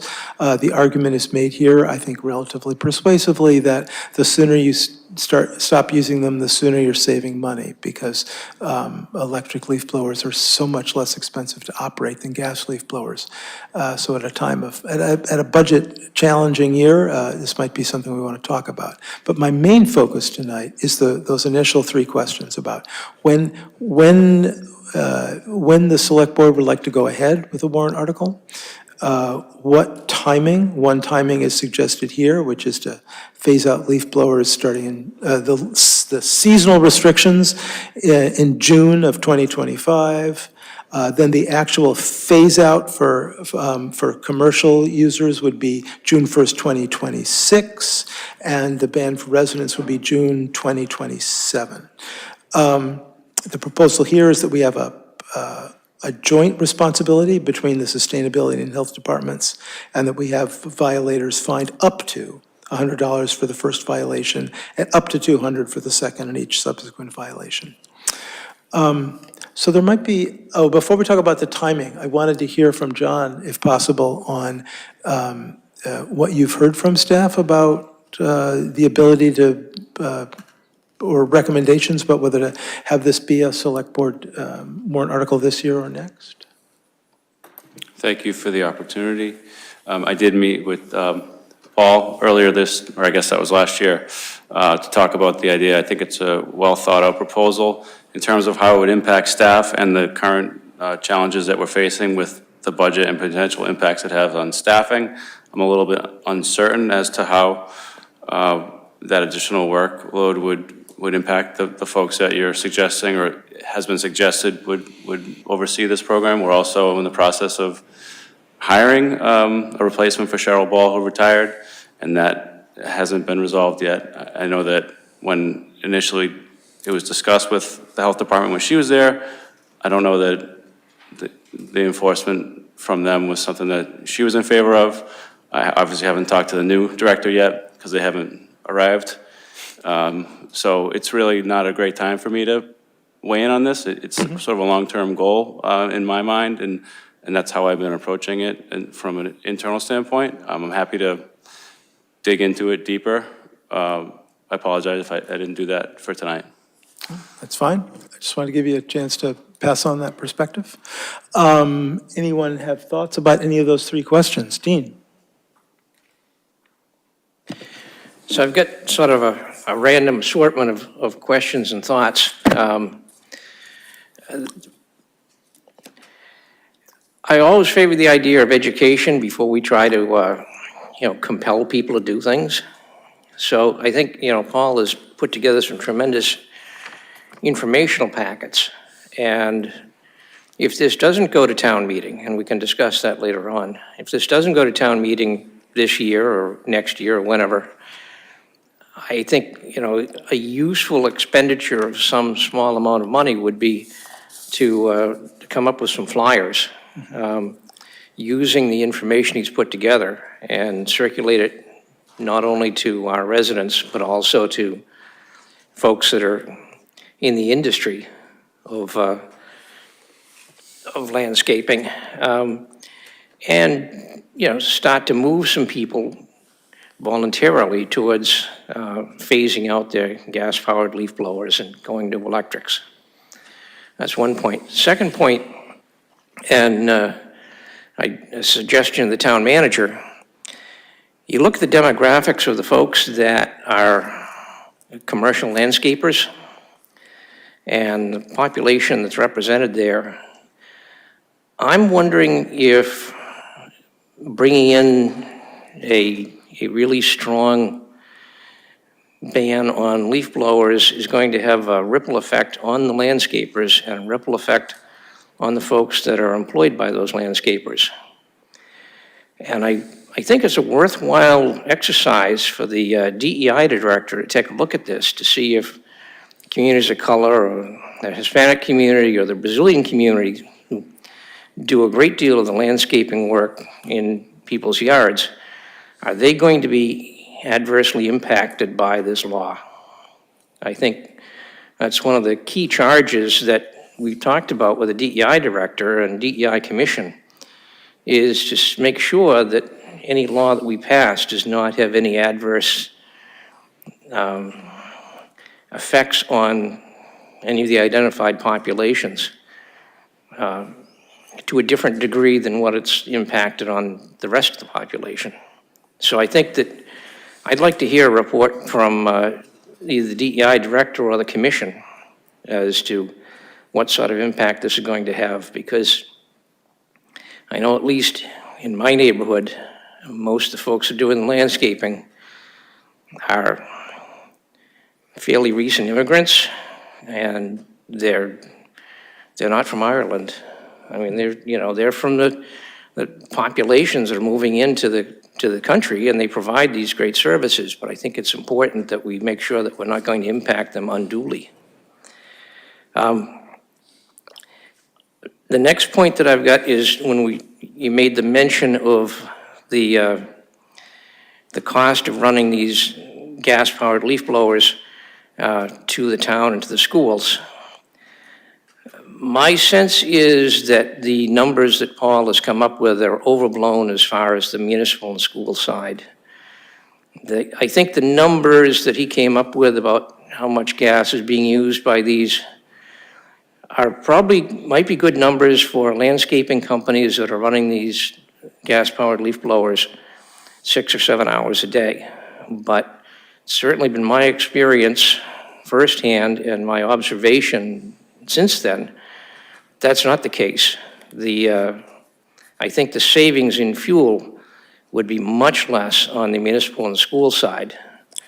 If it's a good idea, we might want to do it, but you have to accept the fact that we're going to have to trash the existing leaf blowers that we've got, buy new ones at whatever cost, and I think that the savings in fuel, the cash savings, and certainly the emissions are going to be considerably less than what's been projected. And lastly, as far as the implementation, well, another point that was raised was the possibility of registering landscapers. And I'm not really sure how one would go about doing that. It's one thing in a fairly dense community like Newton, but I think it'd be pretty tough to tell all landscapers that now you've got to register with the town and pay a fee of $50 or whatever, just so we can fund some program which is going to cause you even more pain. I can't imagine how that would be implemented. I can't imagine how that's going to be enforced. It just doesn't seem like a practical situation to me. And finally, as far as the implementation dates, I'm guided by messages that we've all received from the Economic Development Committee, and most recently from one member speaking as a citizen of the Green Advisory Board, looking at the amortization cost of gas-powered leaf blowers that companies already own or that citizens already own. And I think, I know I'm still running a chainsaw that's 25 years old. I don't have a gas-powered leaf blower, but whether you're a citizen or whether you are a commercial landscaping operation, that's a considerable capital investment that you put into that thing. So I would certainly favor a much longer time frame for the implementation. I think one of the suggestions that came to us in the last day or so was, start implementing it like in 2029 to give people a proper amount of time to actually wear out the equipment they've got. There is no resale value for these things. So basically you are going to effectively seize a piece of legally owned property and tell folks that they have to throw it away. And Economically, that doesn't make sense. Politically, it doesn't make sense. And, from an environmental point of view, okay, so now you've just thrown something else into the scrap pile down at the transfer station. So I think a much longer implementation period would be the only thing that I would favor if we're going to do this at all. Thanks, Dean. Other thoughts? David? Thank you. So I think the education in the meantime idea is really good. I mean, in addition to, other things, these are electric leaf blowers are safer for anybody who uses them from a number of points of use, and they're easier. You don't have to, they're just, you get to the spring, you don't have to worry about it starting. It just turns on like a vacuum cleaner. So, but I have several points too, and they're similar to the points others have made, maybe a slightly different point of view. Whatever enforcement scheme we use and whatever licensing scheme we use for landscapers, I would be guided by a town manager recommendation on that. And if staff doesn't have the time this fiscal year to get to it, I think that may mean that we don't make this town meeting. Also, I think that the phase-in plan is way too complicated as proposed, right? I would propose just one date, January 1st, 2028, or whatever you want. The seasonal stuff. I mean, if someone came in to me, the people do this. I mean, I'm sure all the others on the board, if I walk into Acton Coffee House, someone's going to ask me, when do we have to have electric leaf blowers? And I would have to say, I have no idea. Go read the thing, right? And I don't want to say that, right? I want to say January 1st, 2028, or whatever it is. So I would like one date, not 18 dates, or 3 or 4. So I don't agree with the phase-in thing. Also, to Dean's point, the little bit of notice allows some natural turnover in the equipment for landscapers, right? So they really don't lose anything if someone wears out. And if we're on notice in Acton that January 1st, 2028, will be all electric leaf blowers, and one fails in 2026, well, they're going to say, they'll make their own judgment. Either I'm buying one for 2 years or I'm going to go electric now.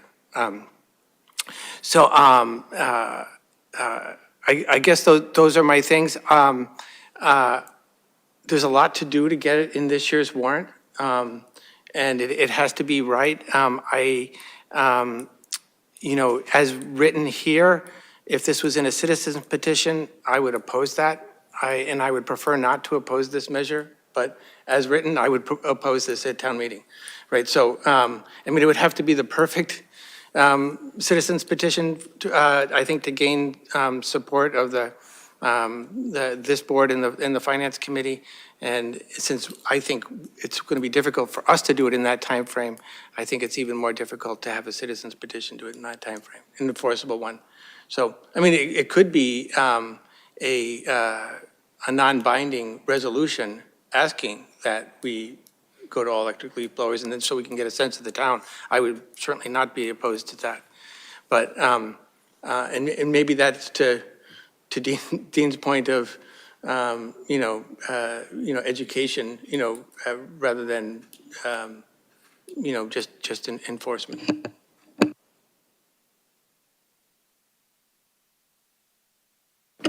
Thanks. So I think Dean's suggestion to check in with the DEI Commission or the DEI Director is a really intriguing one, but I have a slightly different take on it, that I'm not thinking that there are going to be negative impacts on the workers that are typically employed by landscaping companies, because my research has shown that they are overwhelmingly migrant workers.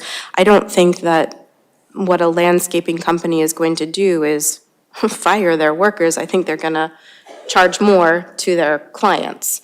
But that being said, because there's a significant number of migrant laborers, I think that there is absolutely a role for local government to protect workers. and improve their working conditions. And this absolutely is a detrimental working condition. So I realize that this is often presented as a climate action, but I see it perhaps even more so as a health issue, because use of gas-powered leaf blowers has been linked to, there's carcinogenic substances that are emitted, and, these people are carrying them on their backs for many, many hours a day in, day out. It's not the same as a resident who might be using it for a few hours, once a week or once a month.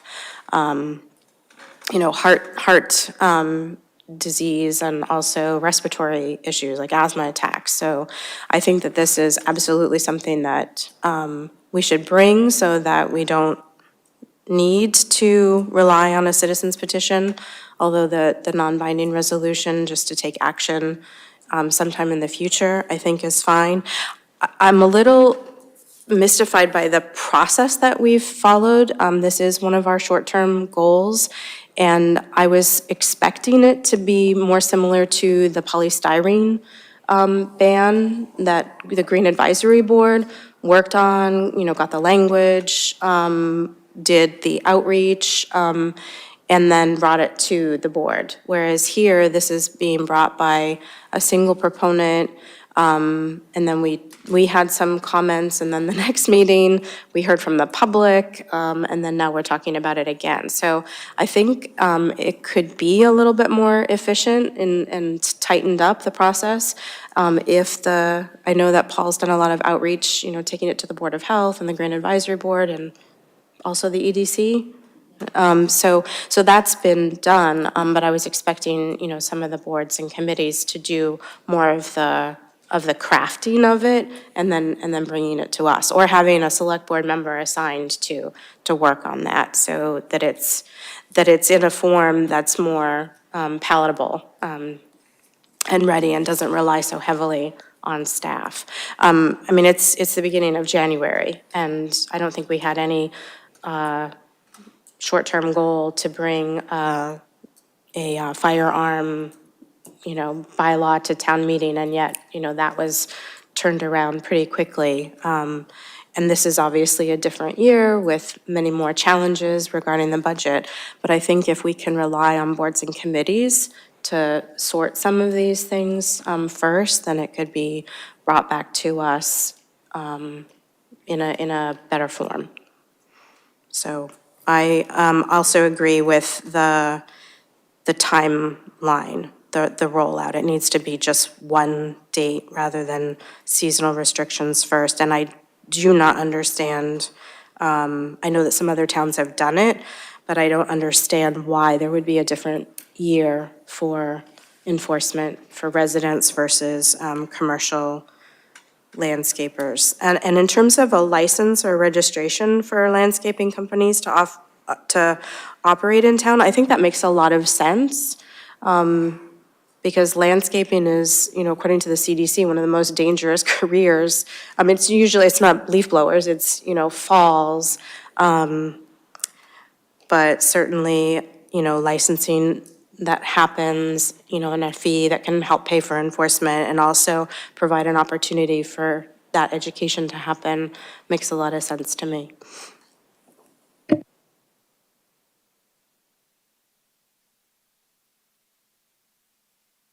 From everyone once, and then before we hear from people a second time, if that's okay. Fran? Okay, let me add my comments. I wanted to reinforce the stuff about, in terms of the impact on the workers, the sooner this is done, the better. These are extremely noisy to the point of ear damage. They're poisonous. Breathing those fumes all day is not healthy. So in terms of the workers, to me, the sooner the better. Let's see, there was other comments here. Alyssa suggested that we, sort of pass this back to, for example, the Green Advisory Board and say, please work with your staff to come up with a proposal, the details, so that we can, put it on the town meeting warrant like we've done with other things that have come up late in the year. I think that'd be very sensible.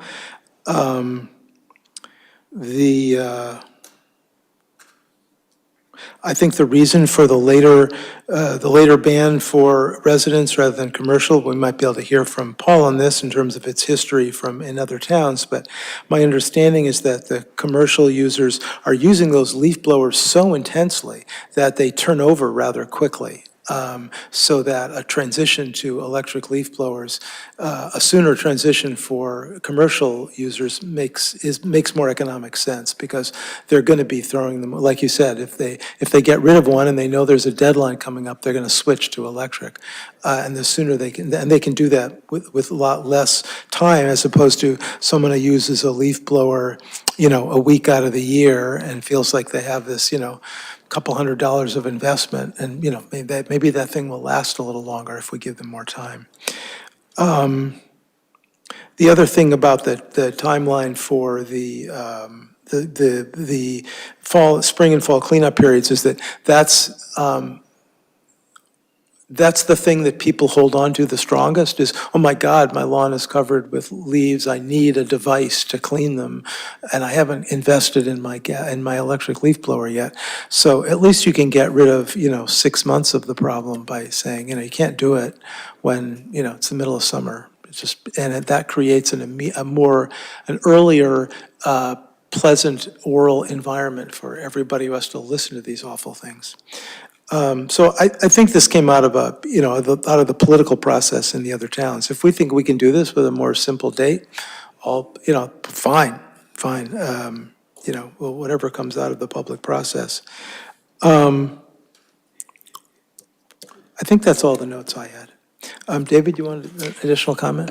Yeah, I agree with you and Alyssa on the safety issues for workers. I mentioned the safety issues myself. I didn't go into them as much in detail as you. And I think that for the basics of this, we could craft something very quickly. What we did for the polystyrene ban was brought to us from the Ban the Bag group. And they presented to us, and we agreed to take it from them. And then we got town council to make us language for it.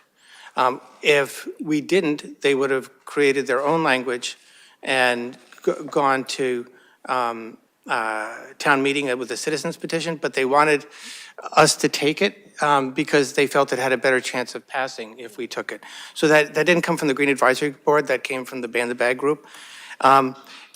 That's fine here too, and we could agree on the basics of this, I think, pretty quickly, maybe tonight. The difficult thing to me, and the catch in this case, is the enforcement, right? Which is, in the case of the Ban the Bag group, the health department was already dealing with grocery stores and restaurants, et cetera. And so it was not much for them, and they actively agreed to enforce the polystyrene and the plastic bag restrictions. But that's not the case here, and this needs some thought. And like I said, I would be guided by what the town manager says. If the town manager can have a proposal to us, in February, that would be great, except I understand that it's not at the top of his list right now. So that's the only reason I'm hesitant for this year. And maybe an interim thing, like I said, is a resolution at town meeting and prepared for next year. Or if we can do it for this year, that's fine. It's just, I don't know how we decide that. This might be a good time to hear from people. I'm going to use the normal, 3-minute limits because this is a complex topic and my attention will wander if people say things longer than that. So, Dean, you okay with timing? Okay.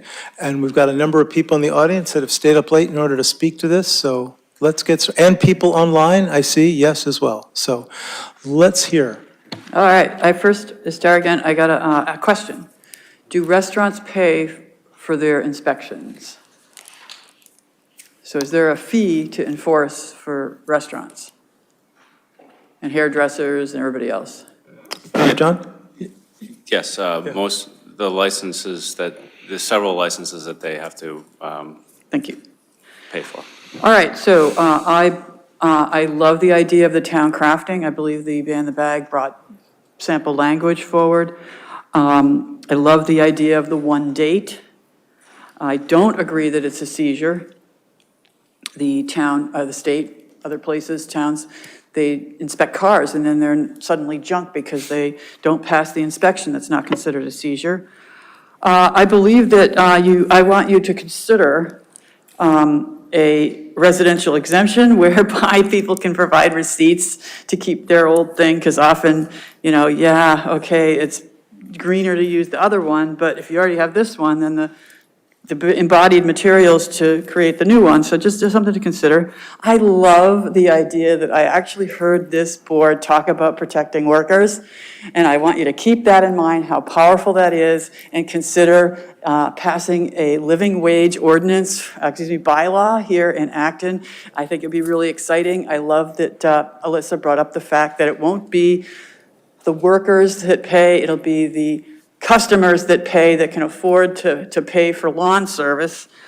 I would like to make the note that, whatever you do, please make it illegal to sell the units in the town.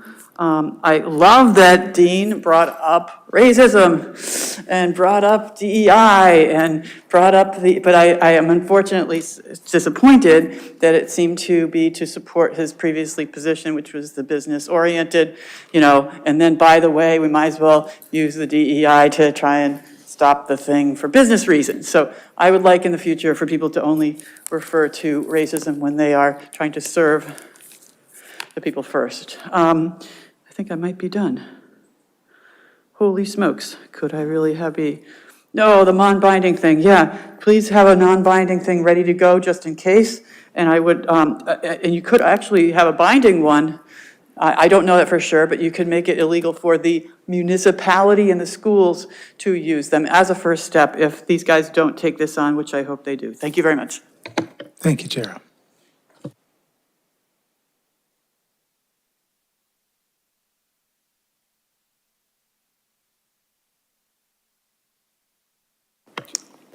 Oh, no? Okay. Chris Edwards from Pheasant Hill. I only have a few remarks. I think there's so many good reasons to take action on this. Environmental, health and safety, DEI, and I think I'm speaking as, I wanted to respond to the Economic Development Committee note about this. I am a small businessman. I've had a small business in town for 19 years. I don't see it as a problem for incentivizing people to make good changes in terms of their environment, in terms of health, and I'm certainly willing to pay for that in terms of my business. So the argument that somehow this is an anti-business measure is, in my opinion, not a very good one. I also have a respiratory disease and would personally be affected by some of these. I've just last week I had a couple of people with these lawn blowers in my neighborhood. It was incredibly loud. It was incredibly smelly, and a lot of the people who were running these machines didn't have either masks or earphones. I think there's so many reasons, and I think there's also a reason in terms of the values that we profess as Actonians.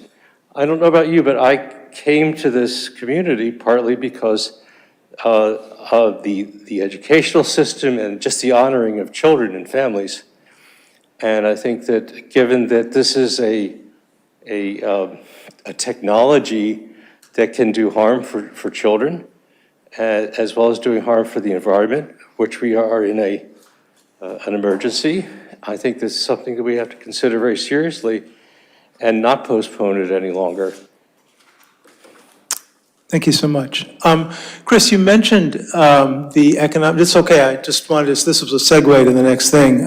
You mentioned the Economic Development Committee comments, and I think we have Catherine Ussoff raised her hand, so I wouldn't mind hearing from her next. Was her hand still up? Oh, great. So, okay, great. So, Catherine Ussoff, why don't you speak to us?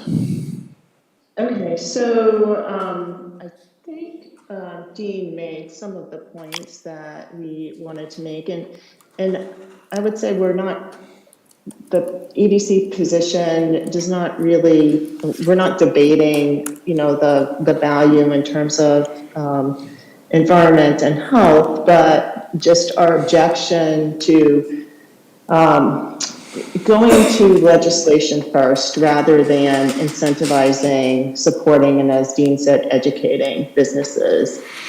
We think at this time, it's not appropriate to support this ban, one, because of the budget crisis and all the other things that the town has to pay attention to and spend their time, attention, and resources on.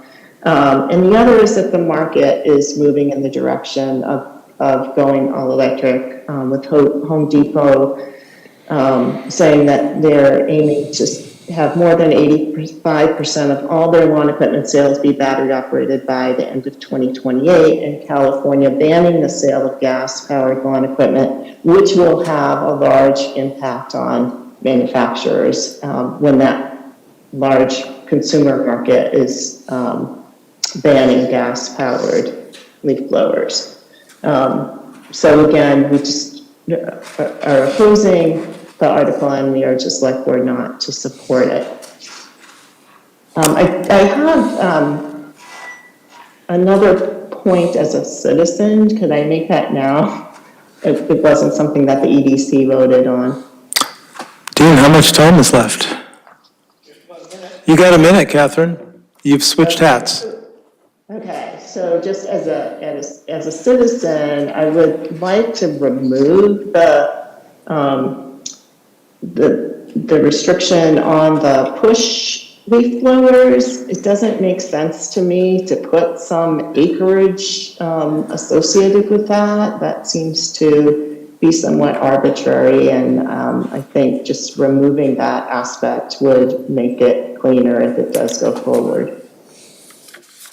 Thanks much. You guys?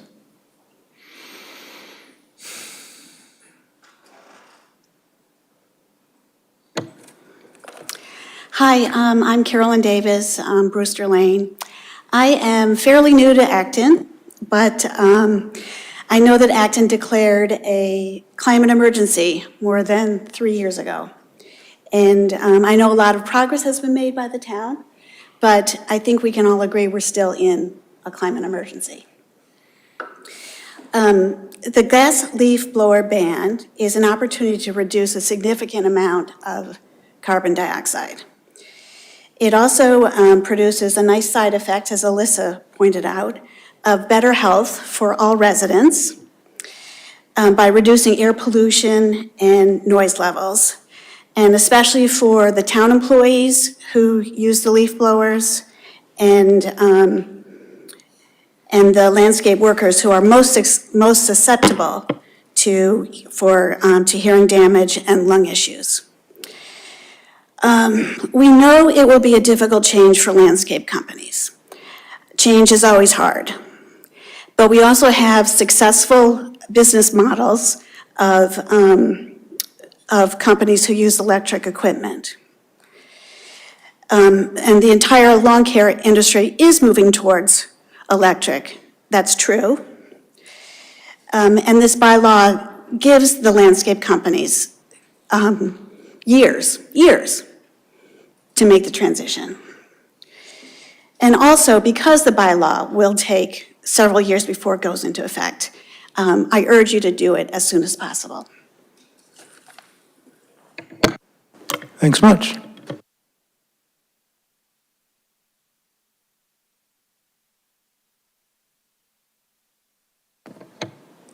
Good evening. In Acton, we commit fully 2/3 of our budget to schools. The reason is clear.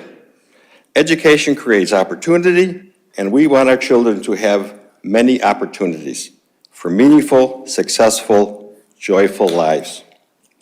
The planet upon which our children will be living these lives, however, is teetering on the brink of collapse.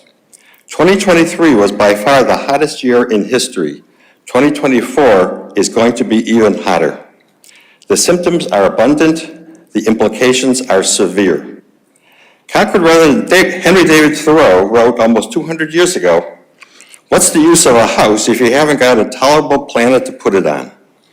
The corollary here is, what's the use of giving our children a great education if we don't also give them a tolerable planet to live it on? The 2020 town meeting, as Carol mentioned, understood this in their declaration of climate emergency, where they beseeched us to act decisively. They wrote, "Be it further resolved that the members of Acton Town Meeting call on town government and staff and all Acton civic groups, businesses, and residents to commit to a climate mobilization effort with appropriate support from the state and federal governments to bring net townwide carbon emissions to zero as quickly as possible, with a target date of 2030. The transition from fossil fuels to renewables usually takes a fair amount of time and capital investment. Solar panels, wind turbines, heat pumps, EVs, etc. However, gas-powered leaf blowers are an exception. They are inherently inefficient with high operating costs. Replacing them with efficient battery-powered leaf blowers pays for itself in only 10 months, with a net savings per leaf blower in 3 years of over $3,000. Making this transition town-wide would eliminate the emission of an estimated 600,000 pounds of CO2 per year. In addition, it would also eliminate a dreadful amount of noise and a staggering amount of harmful air pollution. For these reasons, 5 towns in the area, Lexington, Arlington, Belmont, Concord, and Cambridge, have passed bylaws to phase out gas-powered leaf blowers. 4 of these towns have committed to a total phase-out by 2026. By passing such a bylaw in Acton at the upcoming town meeting, we could implement a 2026 phase-out as well, giving landscapers 2 full years to transition. Every year we delay, we allow another 600,000 pounds of preventable, irretrievable, climate-damaging greenhouse gas to enter our atmosphere. And it's not like the 600,000 pounds of CO2 is getting people to work or getting kids to school. It's blowing leaves a couple hundred feet in our yards. I'm almost done. These other towns concluded that decisive action was needed, and they took it. The stakes are high and the task uncomplicated. The proposed bylaw, modeled after Lexington's, is only 3 paragraphs long, and nothing has to be done for a whole year in terms of implementation. It's a whole year of grace time for the town and for the landscapers. Therefore, I urge the select board to take action as well as by endorsing the proposed bylaw for a vote at 2024 town meeting with a 2026 phase out of gas-powered commercial leaf blowers in Acton. Thank you. Thank you, Paul.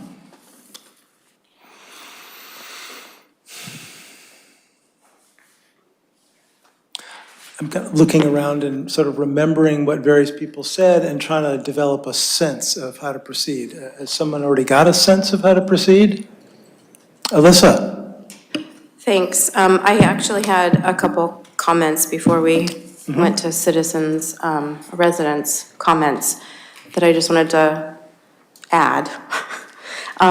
First of all, I'm going to correct my statement earlier that this is a short-term goal. It's actually a long-term goal. Thank you to John for pointing that out. I'd also like to give a recommendation to Paul to get a group together, because I didn't realize that it was the plastic ban the bag group rather than Green Advisory Board. So a group together to work this out, as well as working with those boards. I am still supportive of bringing this to town meeting with, whatever date, because as Paul mentioned, there's, a year, or if it's 2027, 2028, there's, some time to work out the details of enforcement. rules and regulations that go along with a bylaw. I wanted to mention that there's state legislation proposed, and it's like the third year, so obviously sometimes it takes a while for proposed legislation to pass, for zero-interest loans for landscaping companies and also grants for towns and cities to move forward with gas-powered leaf blower ban, so that is something to keep in mind. I'm actually not supportive of the fines that are presented here. Just wanted to mention that because I forgot to. And also, I'd like to take the opportunity to offer a different way to deal with your leaves. What we do at my house is we either rake them or we mulch them with our electric lawnmower. So, I actually am very sensitive to leaf blowers, not so much the smell, but, when they're being used in my neighborhood, like my chest vibrates. So I think that this is gonna have a really positive impact, not only on the folks that are using them, but on all residents. And we did talk a little bit about the health impacts, respiratory and carcinogenic substances and the noise pollution. But there's a very, very long list, so people need to understand that, government does regulate, and that has an impact on businesses. But, we regulated lead, we regulated asbestos, we're regulating PFAS. That's part of the role of government. And, there are mental health and reproductive, impacts of use of these devices, and premature death even. So I think we need to keep that in mind and not, this isn't an either-or situation where it's either education or regulation. We can do both. And I think both is appropriate. As a follow-up, can you say a little bit more about the let's have no fines? Because we haven't really discussed that yet. I wanted to hear your thoughts about it and then hear from the other board members about that. I guess that it seems very punitive and unnecessary. And when we have, say, a drought restriction and the water district, wanders around town and tells people that, you shouldn't be watering your lawn today, or you shouldn't be watering your lawn all summer, I don't think that there's a fine associated with that. And it also seems especially punitive to leave open the possibility of fining both the property owner and the landscaping company. I'm fine with a fee for licensing or registering, but the fine just doesn't seem to be in alignment with what I just said earlier, that regulation and education, obviously the industry is changing, the state legislation hopefully is coming, so hopefully that just is like an unnecessary punitive element to this bylaw. I'm wondering if there's thoughts from the board about fines. David? I was going to give a general thing. Okay, let's just do just a minute on fines and then do a general thing. Any thoughts on whether fines are a good idea or not? I agree with everything Alyssa says. Okay, great. And I'm happy to go with whatever the board wants on this one. David? So I don't think we necessarily need fines either. If we license landscapers, we can unlicense them the same way as someone violates a liquor license rule, we can unlicense them. But I think there are a lot of details here. That is just one small detail. I would respectfully say, Mr. Chair, that we need to do two things. First of all, find out whether the board wants to take this item. And second of all, assign one of us to shepherd it. And then the one of us that's shepherding it can come back and say, we can do it this year or we can't. But if we've decided that we want to take it, then we can, and if it is just not possible to put together licensure or whatever this year, then we'll do it next year. But at least we've decided to take it. Because each individual little thing here, the start dates, the fines, what department in town is enforcing, if there is enforcement, we could debate them among the five of us, and we're still not going to come up with a perfect answer here. We have to have kind of agreement, and then that translated to legal language that goes in the warrant. And that's hard to do for the five of us. Okay. Okay, great. So it could be that we want to support this warrant article and assign one of us to go off and work on it with appropriate committees. As the liaison to the Green Advisory Board, I'm willing to be the person who takes it on, but it could be that there are other people that want to take it on, because like they're liaisons to the health, or other groups that would, other committees that would be appropriate here. So any volunteers, or? Should we first vote to see if we want to take it on? Yeah, yes. I just want to make sure there was at least one person. I want to make sure you knew that there was at least one person who'd be willing. I'd be willing, you'd be willing, so we have at Great. least two. Good. So the motion is that we would like to move forward with this bylaw. We'd like to assign a select board member to work on it and have them come back to the board with, recommendations on things like what year to do this, and, which town meeting to aim it at, and how to do the fines, and how to do the registration, and what deadlines to use. I think that's roughly the motion. Is there a second for that idea? I'll second that. Okay. And is there more discussion about this notion? No? Yeah, there's a question. Oh, come on forward.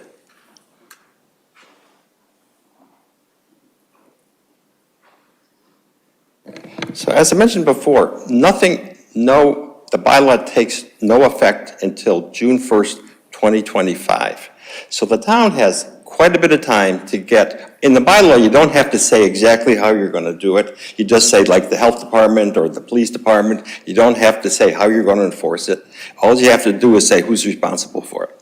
And so you basically have a year before, and then it's only a seasonal phase in which is there's not a lot of enforcement needed. So the town has quite a bit of lead time to kind of figure this out, talk to other towns who have already done it, and get information that way. So everything doesn't have to be figured out for town meeting.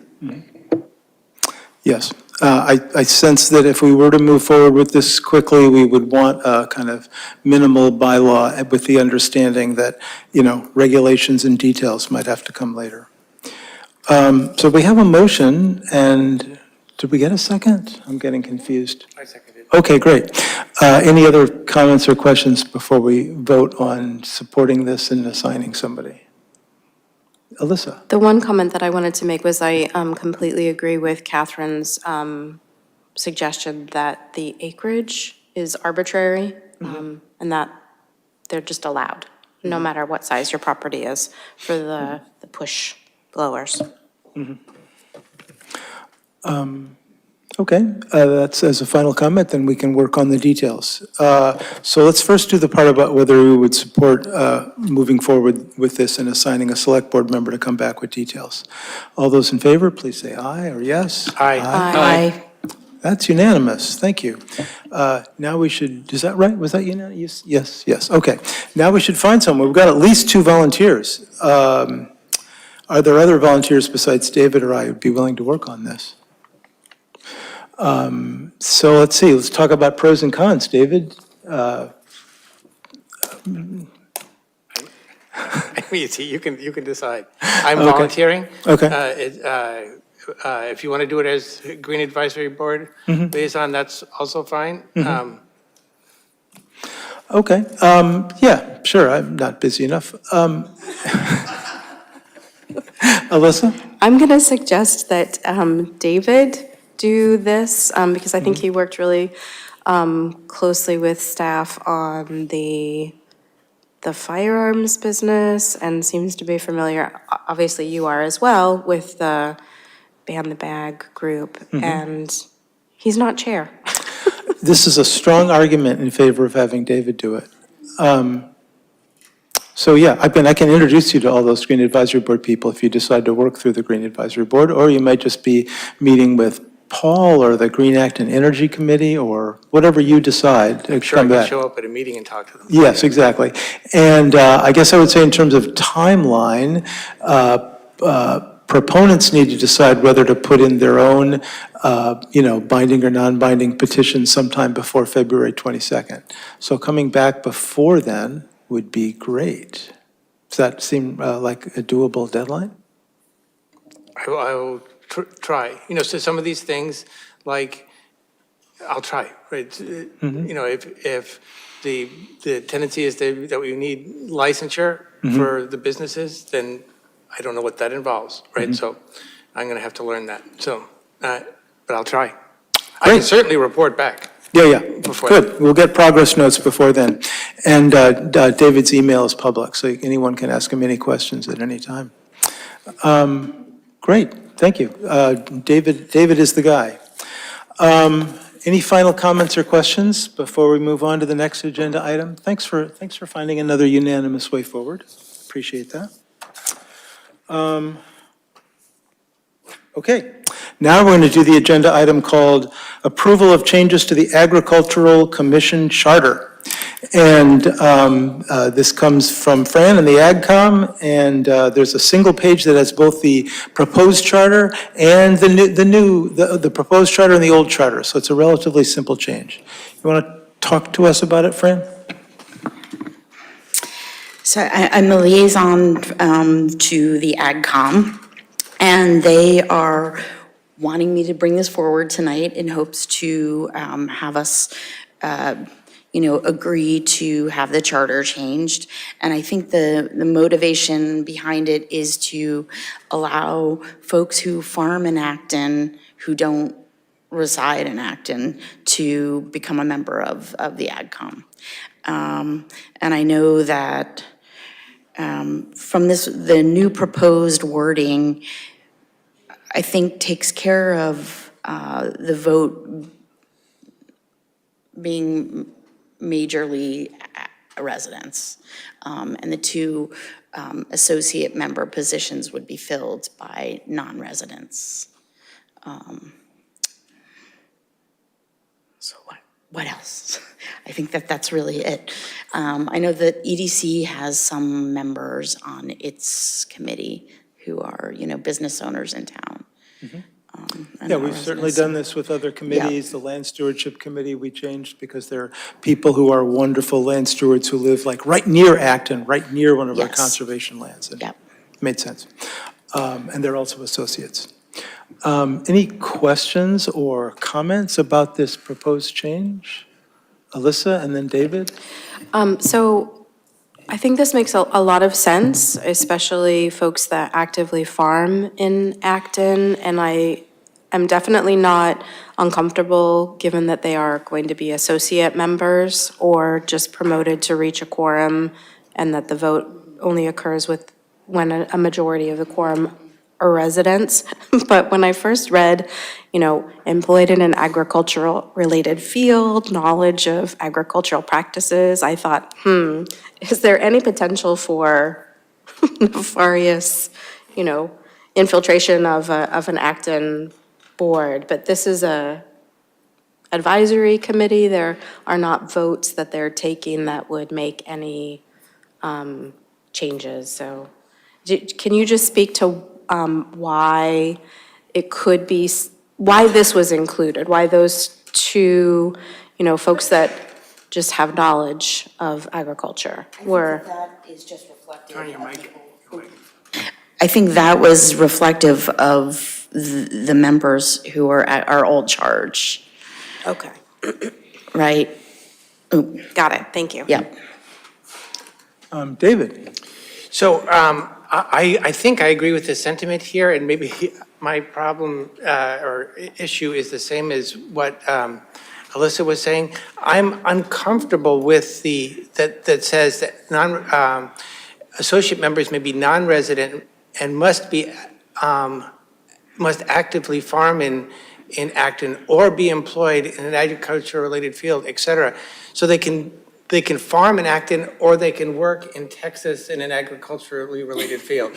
So that's not what I would agree to, right? So I would say associate members may be non-resident if they are actively farm in Acton,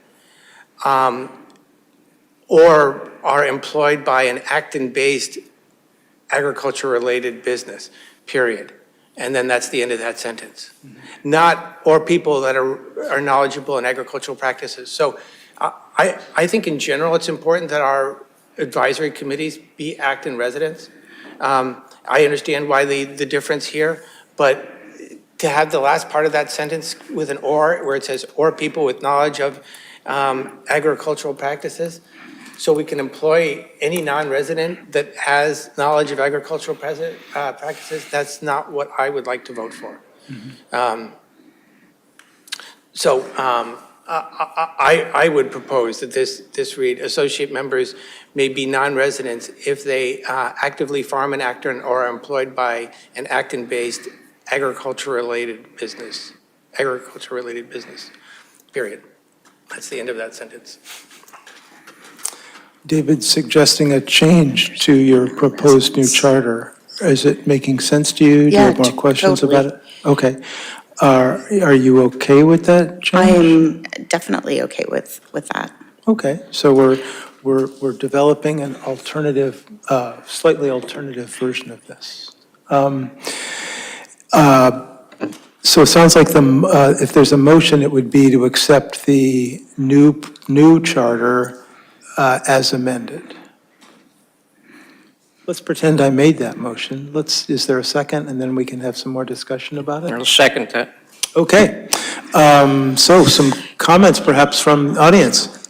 Hi, I would love very much, thank you for this in general. I would like you to take out the knowledge of or anything about employed in business, because all you have to do is go down and file $30 and then you're a lobbyist on the AgCom. And you could be in the GMO business, the pesticide business. We've had several people that come up here and talk about how they know about farming, and what they're doing is selling chemicals. So I urge you not to allow knowledge of or employed by. Farming in Acton, that's it, farming in Acton. Thank you. Thank you, Tara. Other thoughts? We've got a motion, and it's been seconded, question mark? Yes. And all those in favor, please say yes or aye. Aye. Aye.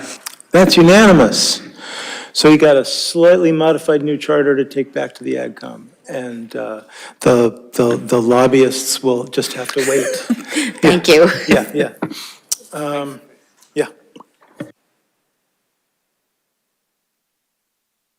Now we've got the consent items. I'm going to read them, and you can pull them. Although I will note one thing, which is that we accidentally printed number 13, approve of OPEB spending. That's for a future agenda, so I'm not even going to mention that one. I'm just mentioning it now that we're not going to talk about it, because it's for a future meeting. Okay, but other than those, consent items. 10, approval of December 18, 2023 minutes. And like usual, if you want to hold any of these, just say some word. 11, accept donation in the amount of $100 from David Baxter and Ann Anderson for the Acton Dog Park. 12, approve multiple one-day alcoholic beverage licenses for Theater 3 located at 250 Central Street. 14, accept donation in the amount of $100 from Eagle Scout Luca Trinity Cameron to the Conservation Division Scout account. Promote Brandon Comstock to be a full member of the Open Space Committee. Appoint Bettina Abe to be an associate member of the Open Space Committee. 17, accept donations from West Acton Village Merchants Association, $900. A Friend in Need, $200 in gift cards to Target and $200 in gift cards to Market Basket. And St. Vincent de Paul, $1,000 in gift cards to Walmart to the Serving Residents Through Voluntary Efforts, or SERVE, gift account.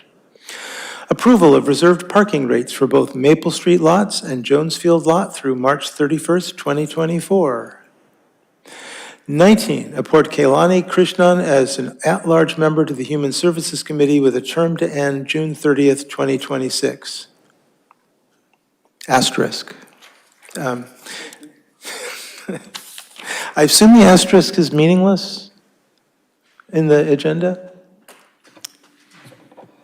It's open to interpretation. Wow, okay, cool, okay.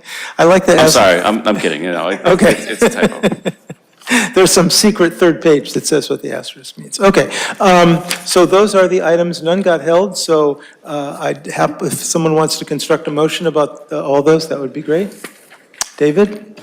I move to approve consent items 10 through 12 and 14 through 19 inclusive. Second. Any discussion?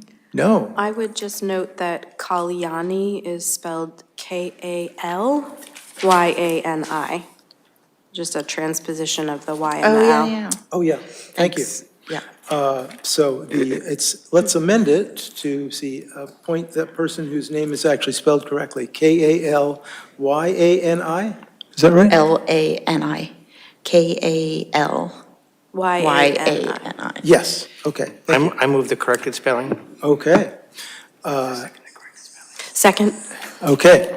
Now, we've got a corrected version of the consent items. All those in favor, please say yes or aye. Yes. Okay, that's unanimous. Now we're at the part of the meeting called evaluation, which is a chance to either say things that went well that we'd like to, learn from and do again, or things that, maybe we'd like to do them differently next time to do an even better job, or follow-up items that we want to make sure not to lose. Right at the end of the meeting, we could say things we want to make sure are followed up on in the future. Let's see, starting comments. I'm pleased that it's not 11. My calculations had us ending about 10 minutes ago, but that's not bad. I still feel alert. I feel like we had a good, clear discussion about all the agenda items. Even the simple ones that got complicated, I thought they were appropriately complicated to make good changes. We made a bunch of good decisions. I have very positive feelings about the meeting. But I'm always eager to learn. Thank you. I also think the meeting went pretty well. I'll just note, since we were on the leaf blower thing for the third or fourth time, that I think it is important to do the two things we ended up doing. One is just to find out whether the board wants to move forward with it. And second of all, take the details offline somehow, whether that's, Alyssa spoke to this as well, either assign it to some committee or assign a board member to shepherd it through, or whatever we do. Because and then bring back the draft to the board, and then the draft, it's much easier to critique the draft, even if it takes, sometimes we have a draft that takes some time, but it's much easier than, trying to create the draft. Thank you. Good. Other thoughts? Alyssa? I thought the meeting went very well. I just have a little concern about our lack of, clearly prioritizing the capital items and ending up with, more money than we started with. I don't know how helpful that was. Yeah, just to follow, I agree. We may eventually need some kind of forced voting process that actually, gets things in order. And we weren't really ready for that. And I do want to say that I did very much appreciate the spreadsheet that you put together, but I think it does need to be a forced ranking. Yeah. David? I think we made progress, though. For me, I understand that we didn't get done, but I thought we made progress, and I'm happy making progress. It's better than not making progress. Yeah, it's nice to have enough time for the agenda items that we can actually complete them, instead of having a bunch that, we run out of time, or we do some half-assed version of it. This is much more sane. I thought the meeting was very relaxed. The budget process is extremely stressful, and I think that is something we're going to be talking a lot about, so, yeah.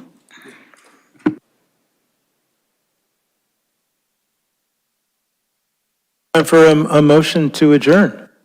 So moved? Second.